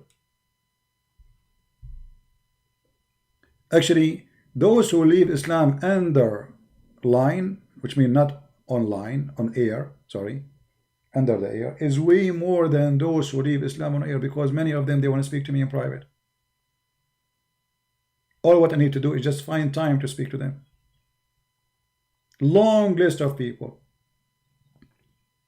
Most of them, they don't want to go live on air. And they will leave Islam soon as we show them the truth. If Muslims, they claim that they have knowledge, then their knowledge will appear. And as you see, we are showing you in the screen whatever we say. Is that a fabrication of a Christian prince? That this is what the Muslim believe? Or I'm showing the screen what they will say. Oh, they say, this guy, his book written about Ibn Abbas 300 years after Muhammad, hold on. Well, Al-Bukhari, he's written the same time too. So how come you accept Al-Bukhari? You see the hypocrisy? If 200 years after Muhammad is not accepted, how you accept all the books about Muhammad is after Muhammad, way after Muhammad? How you accept even Muhammad to tell us about what happened to Jesus 600 years after Jesus? If 200-year book after Muhammad is not accepted by you, suddenly it's not accepted, suddenly it's garbage. Why? Because it's embarrassing. What about Sahih Bukhari? We heard Ultimate Fart saying all those hadith written by the Arab fraud. Why Ultimate Fart he says that? Because he's ashamed of what is written there. As simple as that. If Al-Bukhari and Muslim and those books present something good, they will not be ashamed of it. I remember those things was good for centuries for Muslims. Because Muslims, they never face somebody who live between them there to debate them. They kill him. Who dare to say Muhammad is a fraud? Who dare to say Muhammad is a pimp? They will kill you immediately. Today the world is different, and they are not the superior, they are the most weak nations. Otherwise they will bomb everybody. You don't agree with the Prophet, we will kill you, all of you. Imagine, actually once a Saudi prince, he said to me, he said, thank God we don't have the power of America. I said, why? He said, if we have the power of America, we will do jihad. We will say, convert to Islam tomorrow or die. You have 24 hours to accept the Shahada or we will nuke you. As simple as that. Imagine if Trump He is a president of the most powerful country, and this most powerful country in this earth is a Muslim, and his country are Muslims too. What will happen to this earth if they are true Muslims? But thank God, the major powers in this earth are far from the Muslims.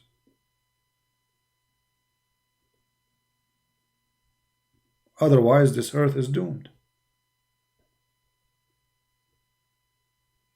We have Mr. Bijat saying, both Jesus and Muhammad. Let us read what this Muslim sound like he's a nice guy. Let us read what he's saying. At least finally we found somebody he want to reason with us. Bijata saying, CP, both Jesus and Muhammad BBOH are prophet. Okay, Bijata, I want to stop with you. Can you show me a prophecy of your prophet before we continue the rest? And in Ramadan, Muslims don't fast.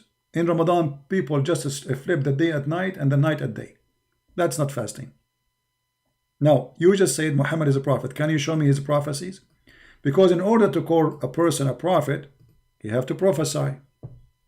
Do you have a prophecy can be proven to us that Muhammad is a prophet? What do you think, Mr. Bijata?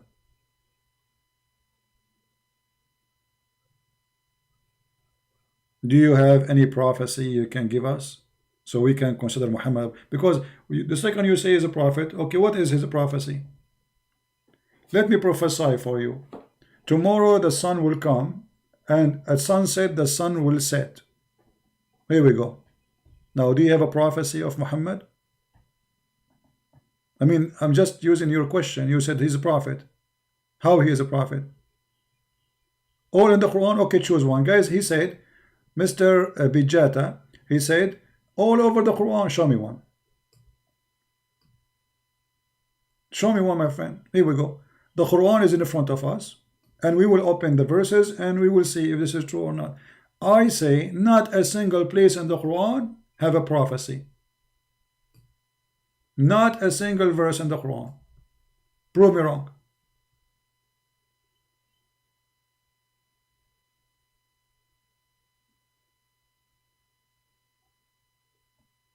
Can you?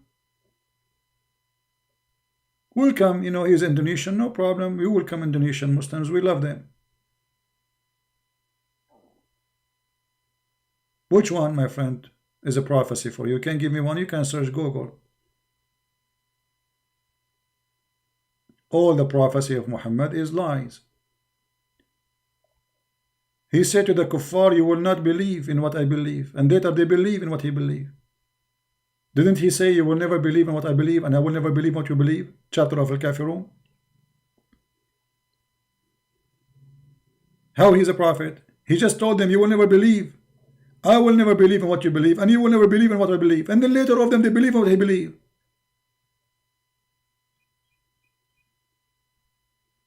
All of them.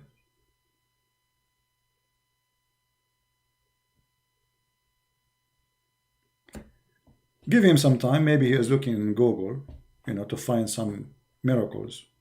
And you will see that those miracles are a fraud. I will get them busted immediately. If you like to call me my friend Bijata, let me know. Give me your Skype and I will call you.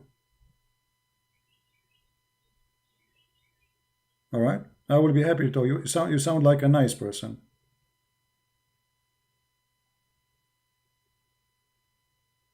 Did he post any claim? Every verse in the Quran is a miracle. Even you just random pick. Okay, I just did random pick, my friend. And your Quran says, as an example,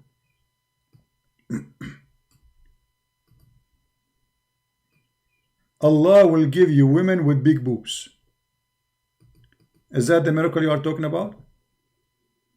Is that how God he speak? Is that the prophecy Muhammad he prophesied for you? That I will go to heaven and I will have a garden full of women with big boobs?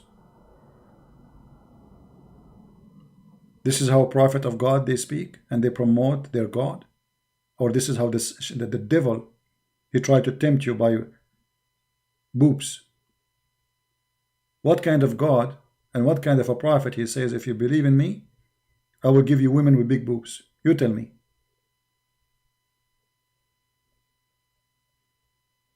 Do you agree, really, that your God will give us big boobs if we convert? Let us see how many men they will convert. Hey, men in the room, in listening, how many of you would like to have big boobs? Huh? I'm sure many of you would like to have big boobs. Allah is the boobs provider. So what your prophet is saying to us, that Allah is a boob vendor, and this is the proof that Muhammad is a prophet?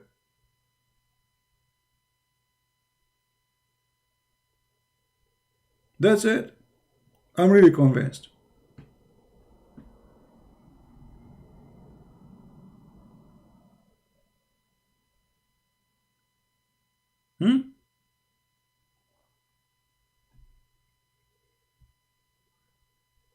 Or what about Muhammad? He promised you that in the heaven, Allah will make you a penis will never go soft.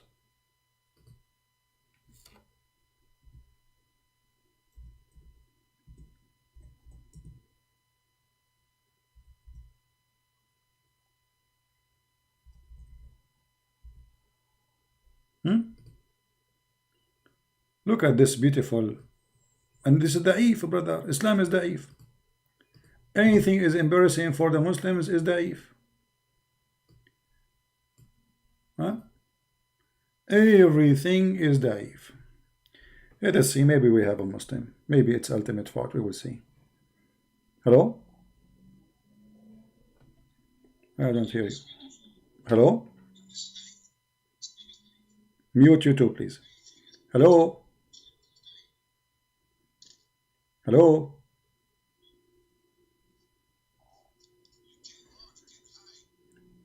Ultimate fart again. I can't run, you idiot. For sure we will run from barking dog like you. You just expose Islam. You are the one who said the hadith is false. The interpretation is false. And all the interpretation of the Muslim scholars is false.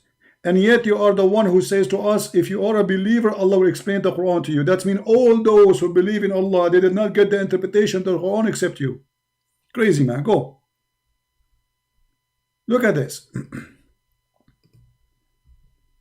He's like a bug. You will never speak in my channel. You call me, I spit on you, and we hang up on you. Look at this. Look what your prophet said. There is no one whom Allah will admit to paradise, but Allah will marry him to 72 wives, 2 from the Houris and 70 from the inheritance of the people of hellfire, and whom will have desirable front passages. And he, you the Muslims, will have a male member that will never become a flaccid, i.e. soft limb. So brother, are you there, Mr. Dijat? This is the prophecy of your prophet?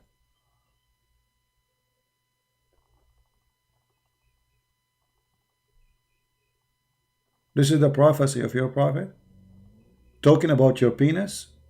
Your penis will never sleep?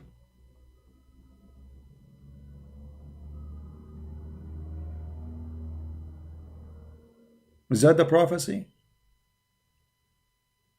Is that how prophet of God speak?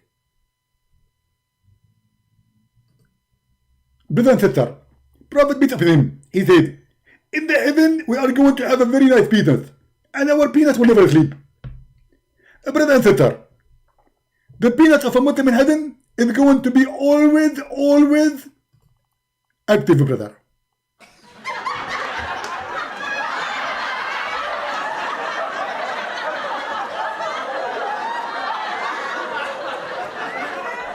This is a prophet. Let me introduce Prophet Muhammad, sex expert. How shameful to spit on people? No, I spit on people. Why not? Why not? This guy, he insulted my mother, insulted my father, he insulted all the Muslims, and he insulted himself. So he deserves a spit. Actually, if I spit on him, he should not take a shower for the coming century.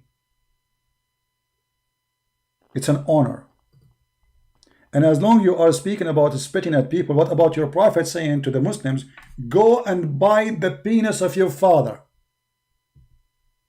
So a Muslim now, he is playing victim. I said to this filthy man, ultimate fart, who called my father a perverted man and my mother the same.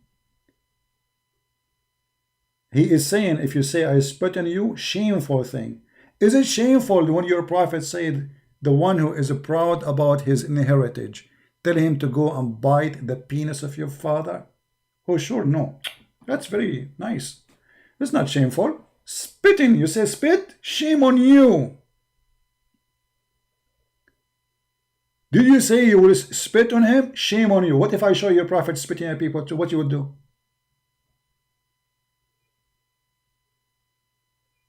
Potato. Change your name and come back. You've been honored by the spit. Actually, I should take my spit back and wash it. Muhammad miracle encompass broad range, such as multiplication of food. Where we can find this? Guys, look at this. Look at the fabrication Muslim they pose for us. Okay, here we go. We have the Quran in front of us, my friend. Show me any of what you said in the chat in the Quran. Manifestation of water. Manifestation of water. Let me show you what your prophet said about the manifestation of water. Here we go. Your prophet, this is a miracle. He used to take shower with dead dogs and women of blood from period.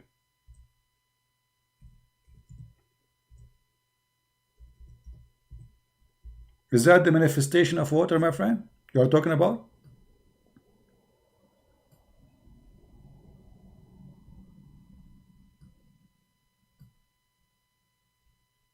Is that the manifestation of water you are talking about? Your prophet taking shower with dead dogs and women of blood from period and garbage?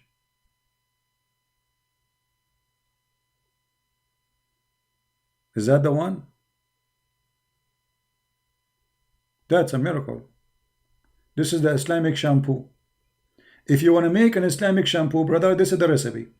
You bring dead dogs and women menstrual rags from period and garbage, and then you mix them with water, and then you take a shower, and that is the Islamic shampoo of a Prophet Muhammad. What do you say? Am I lying? It's in front of you. You tell me why you're a prophet saying and doing this. You tell me. You see, I'm not going to say anything. You tell me why he's doing this. Why a prophet? He have full brain. He taught you supposed to be clean as you Muslim claim, and yet he is taking shower in a small tiny water, body of water, is in the size of a jacuzzi, full of dead dogs and women of blood from period, and even the people, they will say to him, you are doing that? You are doing that? Are you? I passed by the Prophet, B-B-U-H, when he was performing wudu from the well of Bid'ah. I said, are you performing wudu from it when garbage is thrown in it? He said, water is made pure and nothing make it impure. See, even the Muslims are asking him, what are you doing, man? You see, the one is walking by is a Muslim, because he said Prophet B-P-U-H. He did not say Muhammad. He's speaking to him as a prophet. So he's a Muslim. Actually, not only a Muslim, Abu Sa'id al-Khudri, that his father said, a very well-known Muslim, he passed by Muhammad, and Muhammad jumping in the garbage, taking shower with the dead dogs. And the man, he questioned his behavior, saying, what are you doing, man? Are you showering with the well of Bid'ah where people they throw their garbage. Guys, is it me who says garbage there, or this is the Muslim statement?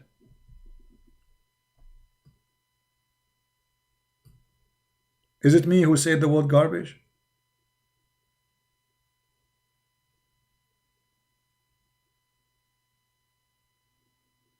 I challenge all those who claim to be Muslim Sunni to do what the Prophet did. All of them.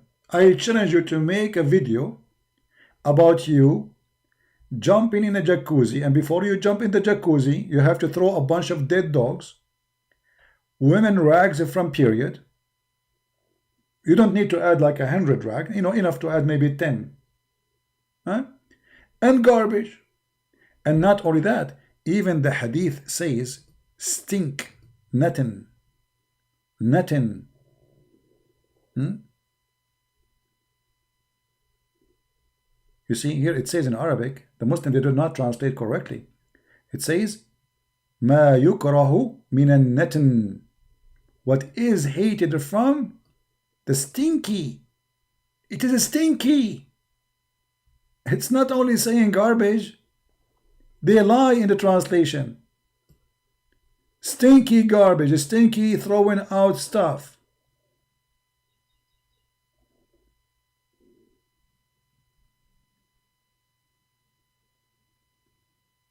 This is the prophet you are talking about?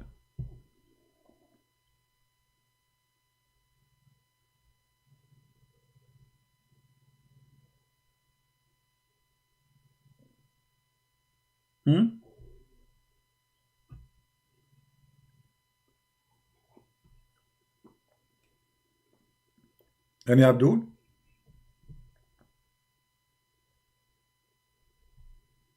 What do you say? Obviously, this behavior cannot be a behavior from a normal man anyway. Forget about him being prophet or anything. Right? Muhammad is telling his companion, his son-in-law,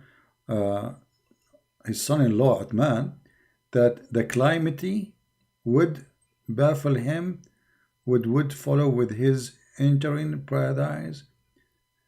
What this guy is saying? What? Does anyone understand what this guy is saying?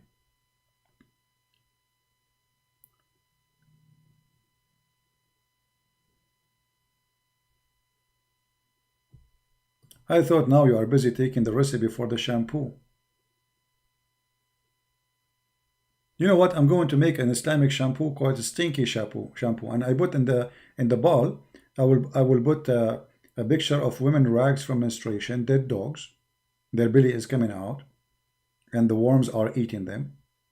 And I will add some garbage, like bad meat, bad vegetables, bad stuff.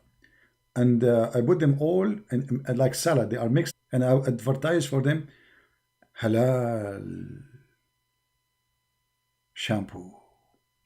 The best way to cure yourself and to fight. And the funny, the Muslim, they made videos saying about how to follow the hygiene of the Prophet so you can fight Corona. Do you remember the video of Sabil Ahmed, who said the hygiene of the Prophet is the best way to fight Corona? Here we go. This is the hygiene of the Prophet. This is how we can fight Corona.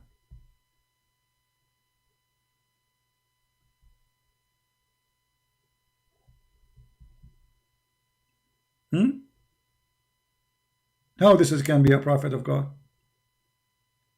Who is a Muslim want to give us? We will change topic. Who is a Muslim is willing to give us something? You see, forget all the garbage Muhammad he is doing now. This is literally garbage. I mean, he is jumping in the garbage. In case you don't understand what's happening here in the screen, let me find you a picture.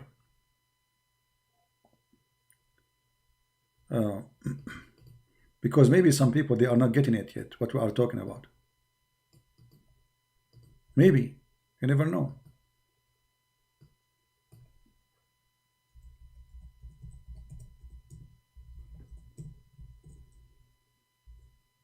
No, I'm typing in Arabic. I'm searching for a picture. Sometimes I search for things, and after I type like for 5 minutes, I notice, oh, I was typing in the wrong language. Okay.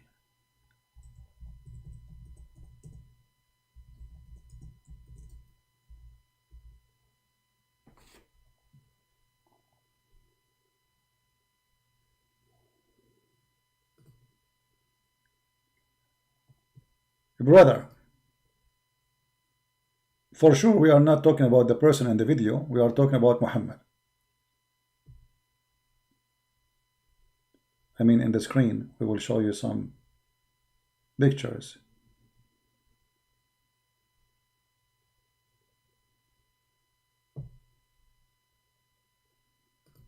Here we go. This is the Prophet Muhammad, peace upon him. Just imagine it's him. I mean, it's not him, but imagine. Swimming in the garbage.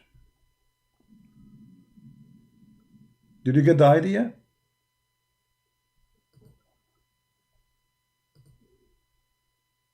Alhamdulillah.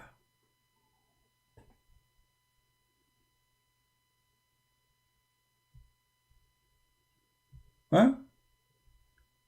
Are you getting the idea?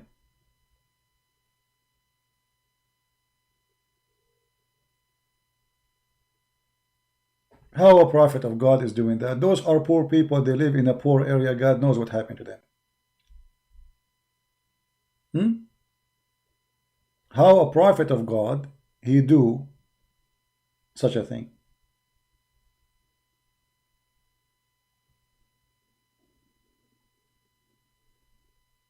Explain to me what happened.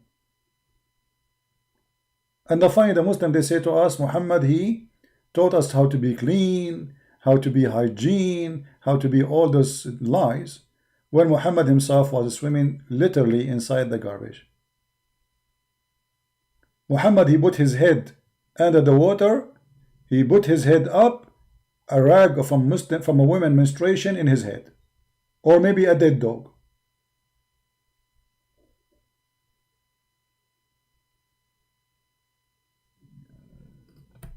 Okay, I found something good for Muhammad. So here we go.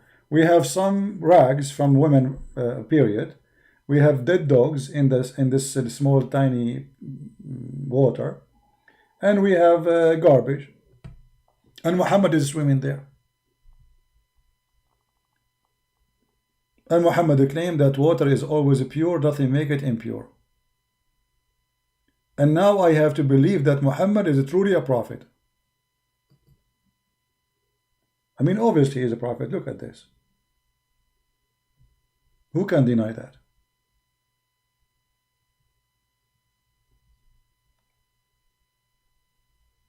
Very simple question. Why a man, he claimed to be a prophet when I do this?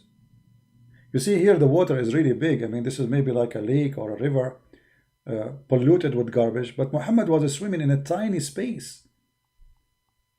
Very tiny space.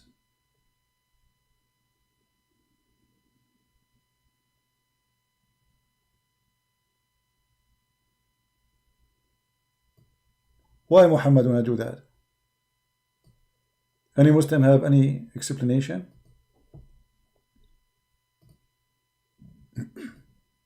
You know, forget about the Christians, believe or not, you are a Muslim. And now you see that this is a true story mentioned in your books. Okay, what is your response to this? Why Muhammad is saying such a statement? Do you have an idea?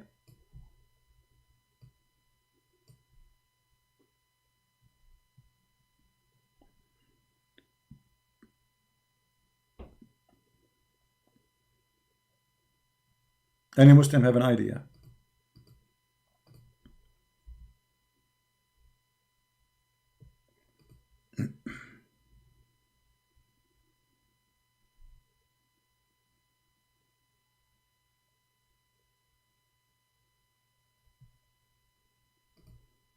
So all what you have for us, Muhammad was a prophet, that's it?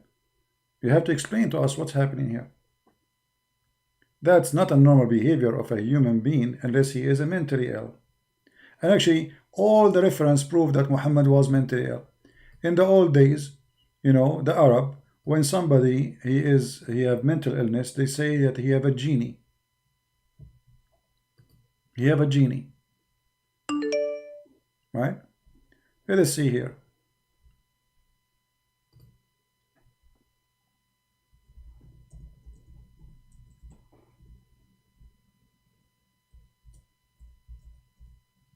Does the hadith and the stories of Muhammad written by Muslims confirm that Muhammad was mentally ill? Yes.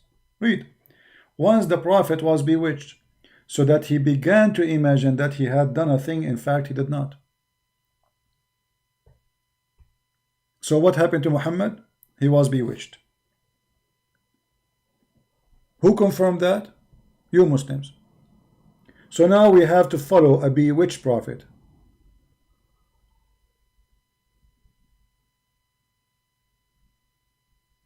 We have to follow a bewitched prophet. Who in the world want to follow a bewitched? You are saying to me he is a bewitched prophet. You see, if I see you in the street and I say, hey, the one who follow bewitched prophet, you will get upset. Why you are saying that to me? Why you are insulting? I am not saying that to you. Aisha said.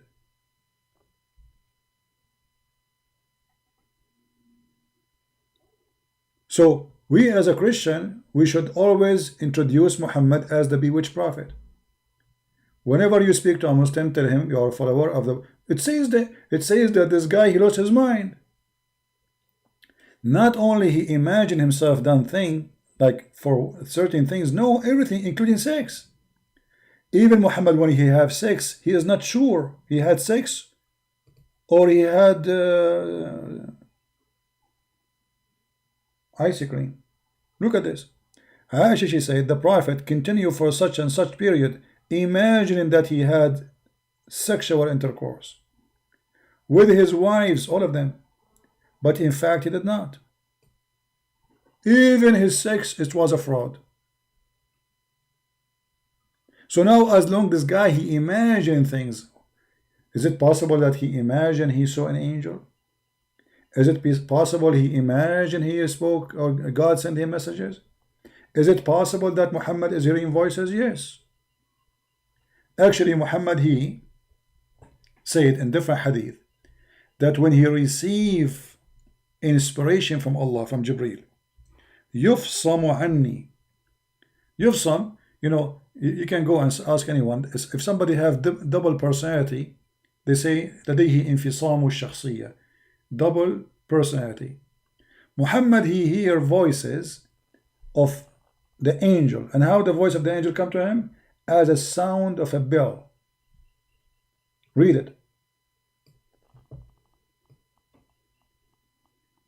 And that is the most severe. Why revelation is severe? And why revelation is coming as a sound of a bell? And since when Muhammad, he understand language, it's called the bell language.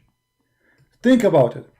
Let us say you are Muhammad and now you receive inspiration from Allah as a sound of a bell.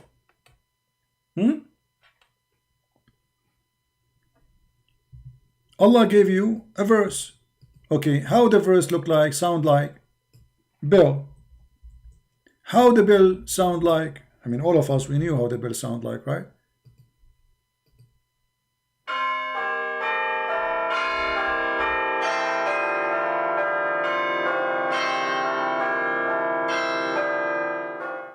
Or maybe like this.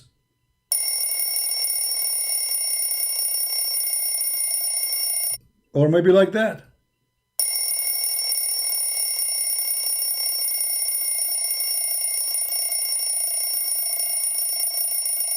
So now, Muhammad received this. How we get it in Arabic Quran? Correct, guys? Allah, he gave him a revelation as a sound of a bell. How the sound of the bell became Arabic?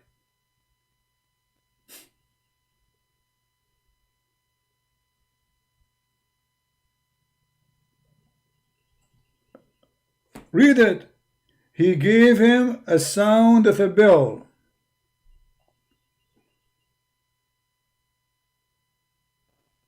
Then we have Arabic Quran.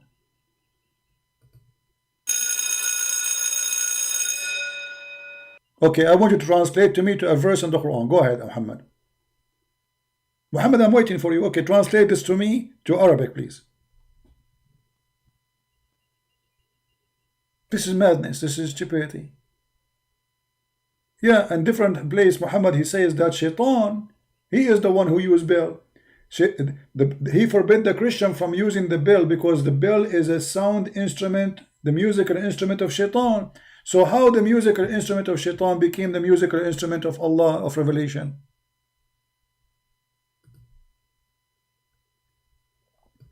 But I have a solution for this. Allah is a very, to put us, smart. He installed inside the Prophet Muhammad, peace upon him, a very special coding. So when the Prophet he received the bill verses, Allah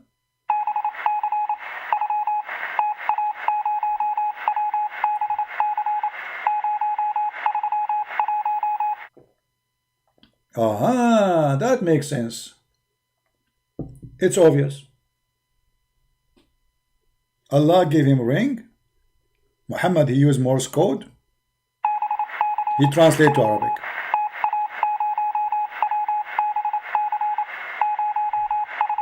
It's obvious.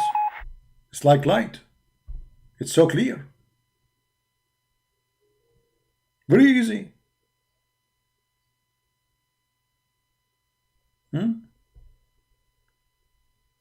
Can you put Bukhari hadith number 6002? I don't know. Those numbers mean nothing to me. What hadith? Tell me what the hadith is about.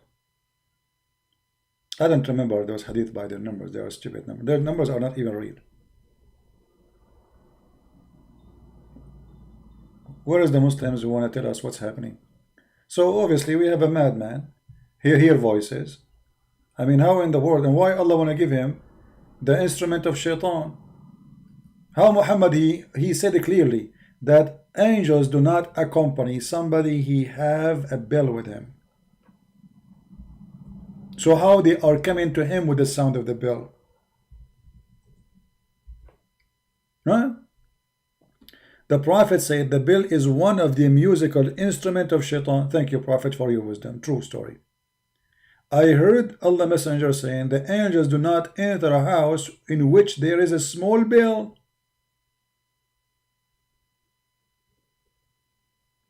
Well, that's not a big deal, Master. If a small child, he piss on Muhammad, I mean, so what? Let's be something real, you know? I mean, the guy, he's holding a child, the child he pee. Okay, that's not a big deal. That will not make Muhammad a bad person. But what will make Muhammad is bad person is stupid, that he claimed that you should just put little water if a boy pee on you, but you have to wash if a child girl she pee on you. For women are dirty for Muhammad. If you go in the hadith,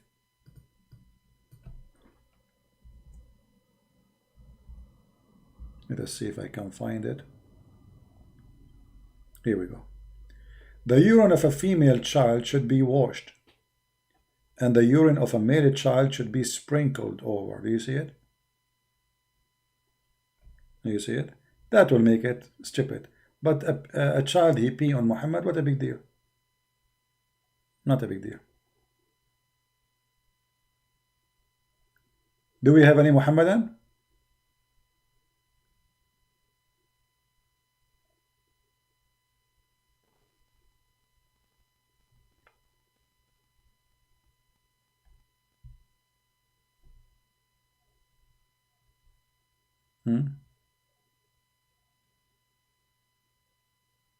Even if he choose the date will not be a problem, but the problem will be to suck the tongue of a child. That is the problem. My friend, try to find something to use against somebody.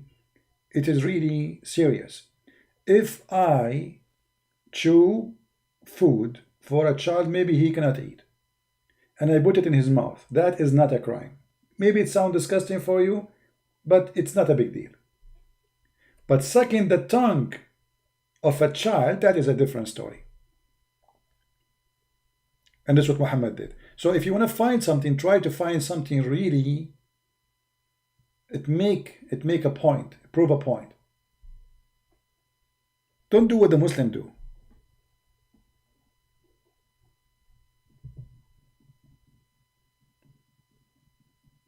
Do we have any Muslim want to share with us anything about Muhammad to make him a prophet?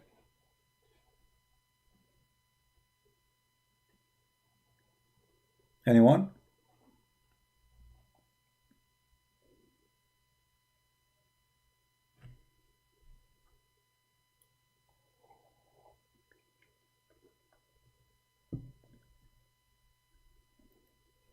Anyone?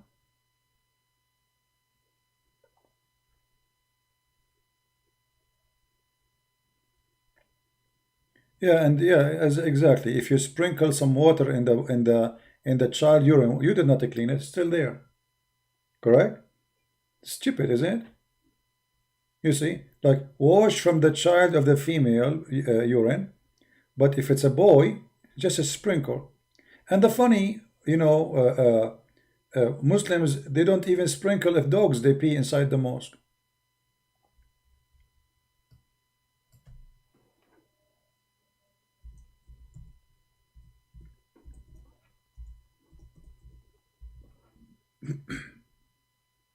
You read it. And this is Sahih Bukhari. Dogs used to go inside the mosque of Allah Prophet. During the lifetime of Allah Apostle, the dogs used to go urinate and pass through the mosque. Come and go. Nevertheless, they never used to sprinkle water on it. What? Urine of dogs. Do you see it?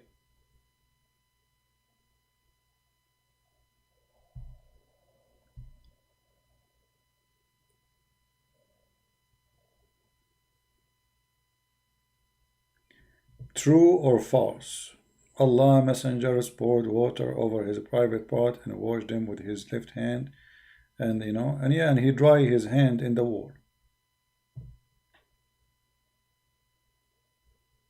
And he dried his hands on the wall. You are missing a part.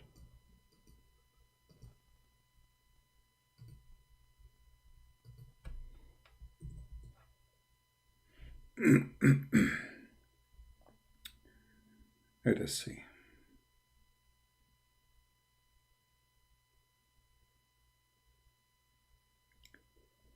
I'll try to find you the one.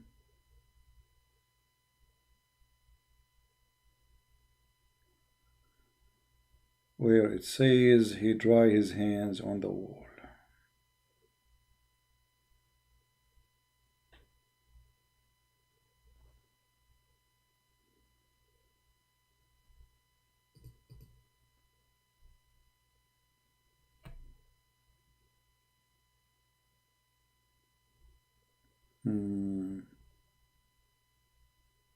I'm trying to remember the hadith. One of the miracle of Prophet Muhammad, he told the companion Amr bin Yasir that unjust party would kill him. Okay. You must be Shia then, aren't you? You must be Shia. My friend, let me answer you about this unjust party will kill him. So how your prophet could not predict if he himself will die or will be killed?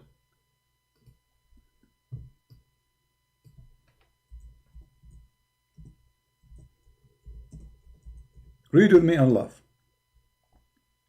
Is that your Quran or this is my book? Chapter 3 verse 144. Muhammad is no more than a messenger. And the messengers, all of them, they pass away, by the way. The translation is false. It says all the messengers before him pass away. So if he died or were slain, why Allah don't say if he will die? Why he say if he die or were slain? The answer is very simple. Muhammad is he don't know how he will die. He killed a lot of people, so it's possible he will be killed. It's possible he will die normally. So now I will make a prophecy. If a Christian prince die or get killed, and then whatever happened, I will be true prophet. So your prophet, he was not able to predict how he will die, and yet he predict Ammar ibn Yasir.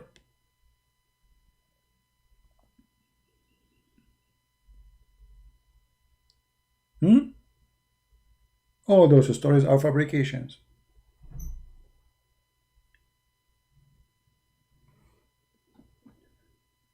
Just to show you how stupid what they bring to us. If Muhammad he predict as a prophet that Ammar ibn Yasir will be killed by an unjust party, shouldn't that come to him in the Quran? Who is the one who told him that? Allah. Okay, where is the verse says Ammar ibn Yasir will be killed by an unjust party?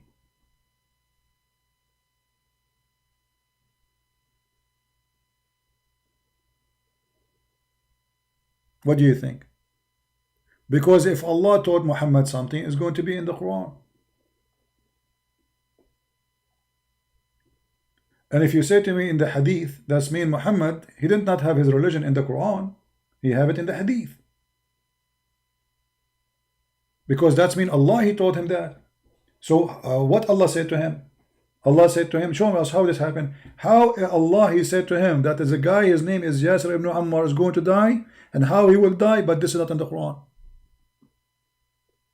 So what you just confirmed to me right now, if this story is true, that Muhammad, Quran, is in the Hadith, not in this book in front of us.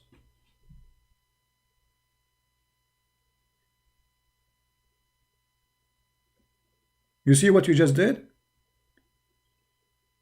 You just created a new book for you Muslims, and now you follow that book, you don't follow the Quran. The Quran says that Muhammad, he have no miracles, and speaking about the future is a miracle. Isn't it the Quran say Allah, he refrained from sending miracles? وَمَا مَنَعَنَا أَن نُرْسِلَ بِالْآيَاتِ, chapter 17, verse number 59. We refrain. Muhammad, he quenched the thirst of thousands of his soldiers during the battle of Tabuk and implored them to use water for ablution after causing war. Get out of here, man. Just get out of here. Let's seriously talk to you. We just showed you your prophet taking shower with garbage and talking about your prophet told them to do get out. We have no time for kids. We have Quran. The Quran says we refrain from sending miracles. So either the Quran lying or you are lying. Did Allah refrain from giving miracle to Muhammad? The Quran says yes, chapter 17, verse number 59. So you Muslims, you fabricate stories and you speak against the Quran. Allah refrain. Did Allah refrain or he did not refrain?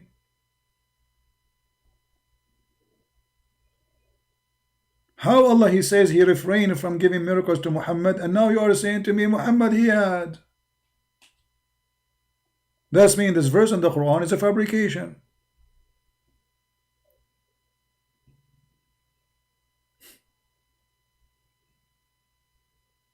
Which one of you is telling the truth? Actually, the Shia books, this guy is a Shia, obviously. The Shia books is full of garbage. You will not believe it.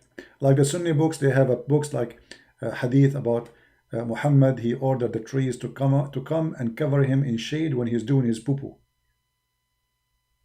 because he don't want anyone to see him doing poo-poo, supposedly. Praise be to Allah. And the trees came, walked to him. And there's other story about trees. They come to him and they converted to Islam and they said Shahada. They were in the other side of the valley. And Muhammad, he commanded the two trees, and the trees, they came walking in their belly. And then they stood in the front of the Prophet and they said Shahada. And then the Prophet told them, go back. True story. But yet we cannot find anything in the Quran. And the Quran says we refrain from sending signs. So why those stories can be found in the Hadith but cannot be found in the Quran?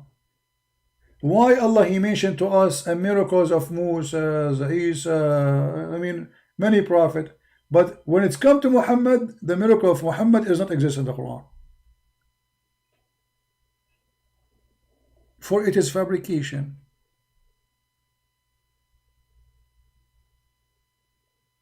If Muhammad have a miracle, if we search here, how many times people they were asking Muhammad about giving a miracle or giving a sign? It's endless. And Muhammad keep saying that they keep asking me for a miracle. Read. Even though word to bring to the people of the book the sign, all the sign together, they will not believe. But this is mean Muhammad is a false prophet too. Isn't it Khadija? She is from the people of the book and she is the first to convert to Islam.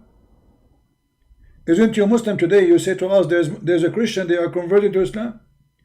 But the Quran says if you bring them all the miracles in the world, they will not convert to Islam. Make an excuse not to bring any miracle.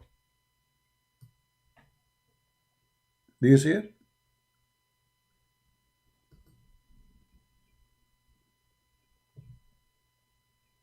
Ask the people of Israel how many miracles we gave them. So why you don't give Muhammad a miracle? Huh?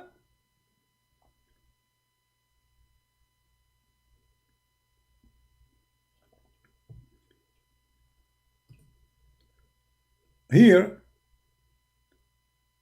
the story of a person, his name is Zechariah,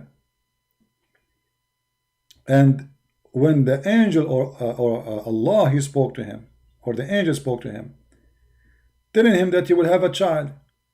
And look how easy that God, he gave a miracle to him. He says to him, can you give me a sign from you, a proof that this would happen? Huh? Give me a proof that my wife, she will have a child even though she is an old woman. Make me not to speak for 3 days. Listen carefully, he said, oh my Lord, give me a sign. The sign was, the answer shall be that shall speak no man to 3 days. So the guy, he went to mute for 3 days. How come Allah cannot do the same to Muhammad?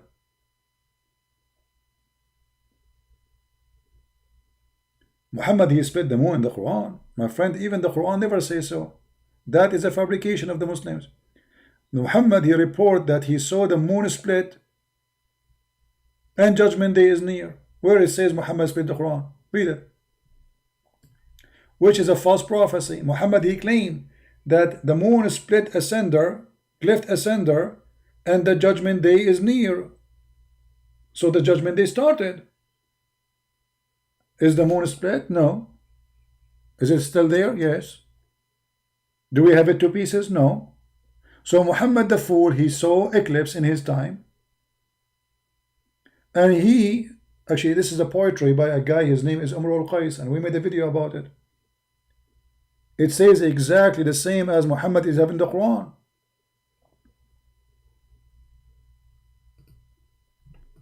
Let me find you the poetry.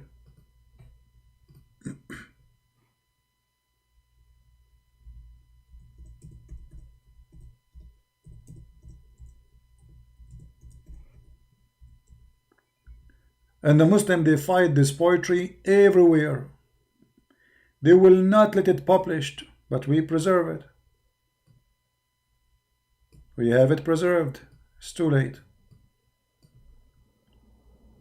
This is the poetry of Imru al-Qais, which Muhammad, he took the Quran from it. All those lines you see in black, all those black lines, those words underneath or in the top of them, it is a verse. Muhammad, he took it, he put it in the Quran. Look how many. Look how many. He took the sentence as it is and he put it in the Quran. Look how many. As it is. Here it says دنت الساعة وانشق القمر. Muhammad, he replaced the word دنت with the word اقتربت. But دنت and اقتربت, they are the same, but دنت, it fit better as a poetry, more strong. So he replaced this word, but the rest is the same. الساعة وانشق القمر. عن غزال صاد قلبي ونفر أحور قد حرت في أوصافه ناعس الطرف بعينيه حور مر يوم العيد في زينته فرماني فتعاطى فعقر. And if we go and check, we will find that the same sentence exists exactly in the Quran. And by the way, this poetry is very beautiful. So what this poetry is about, the guy is speaking about his beloved girlfriend, or let us say the woman he loved. So he said the hour is near and the moon is split. He's talking about his girlfriend. عن غزال صاد قلبي ونفر. From a deer who hunted my heart and run away. He's speaking about a girl. أحور قد حرت في أوصافه. She have very beautiful eyes. ناعس الطرف بعينيه حور. He is like, you know, like she have a sleepy eyes, which is so like supposedly beautiful, and and she have like a liner in her eyes and amazing, beautiful. Muhammad, he took it, he made Quran.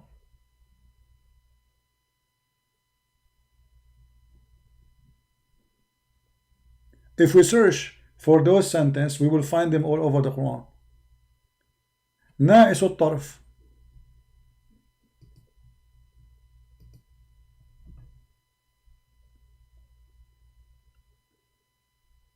فرماني فتعاطف عقر فتركني كهشيم المحتضر. And this is a guy who exists before Muhammad. And he is a Christian. In the worst scenario, he was a Nasara.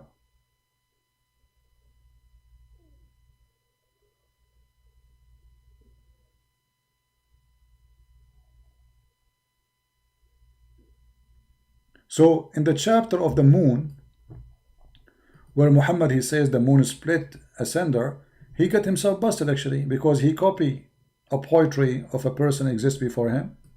In the same time, he made a statement that the moon split, and now the Muslim, they believe the moon split, but there's no moon split. You can go and check anywhere. Nobody, the Muslim, they posted for us a picture from NASA saying the moon is split. For what? It's a valley in the moon. We have many valleys in the earth. When you say split, it means became two pieces, not a valley.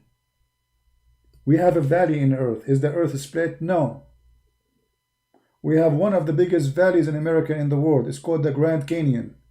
Does that mean the earth is split? No. So Muhammad, he saw an eclipse, and then he praised Allah, saying, this is a sign of a judgment day. Run away. And nothing happened 14 years ago.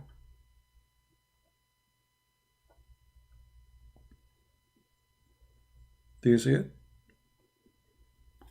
Anyway, guys, I think we have enough for today.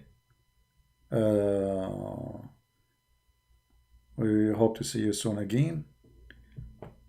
Feel free to cut my videos, make them short. If you want to cover one topic at a time, you can do that if the video is so long. Like now, we spoke about this false miracle. We explain it. You can cut the video and make it just maybe 5 minutes, 10 minutes, whatever I spoke about this topic. So always you can cut my videos, make them shorter in order to translate your language. And if you are a person who speak any of the following languages, please contact me. Korean, Chinese, Japanese. If you speak any of those languages, all right? We need people to translate for us, so we can prevent those people from being lied to. The Muslims are targeting them. All right? Yeah, Nostradamus, the person who is not a prophet, but he have a book, and he have many things come to be true. Not like Muhammad. Nothing in Muhammad he said come to be true. Nothing, not even one, not even a single one. All right?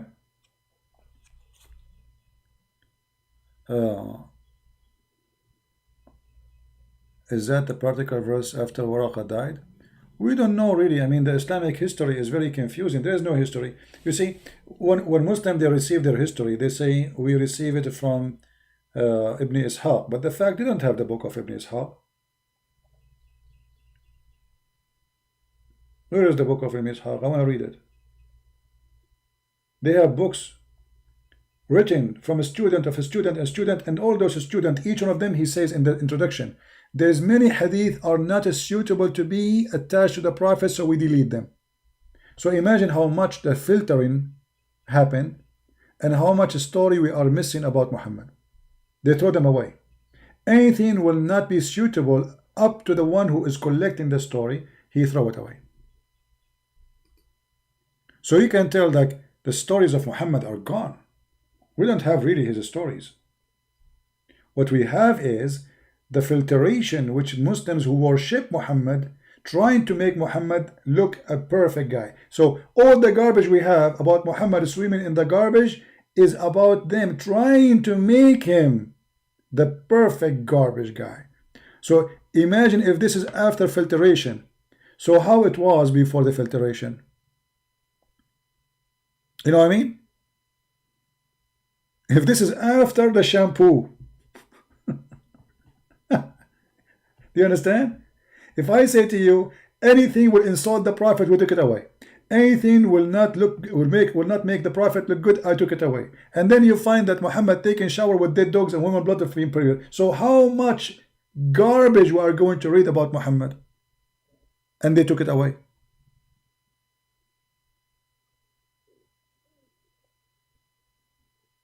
I'm speaking to a Muslim. My friend, I'm just done for today. I apologize. I got to go. STR. Maybe tomorrow, my friend. Maybe tomorrow you can give me this Muslim. He can call me. I will be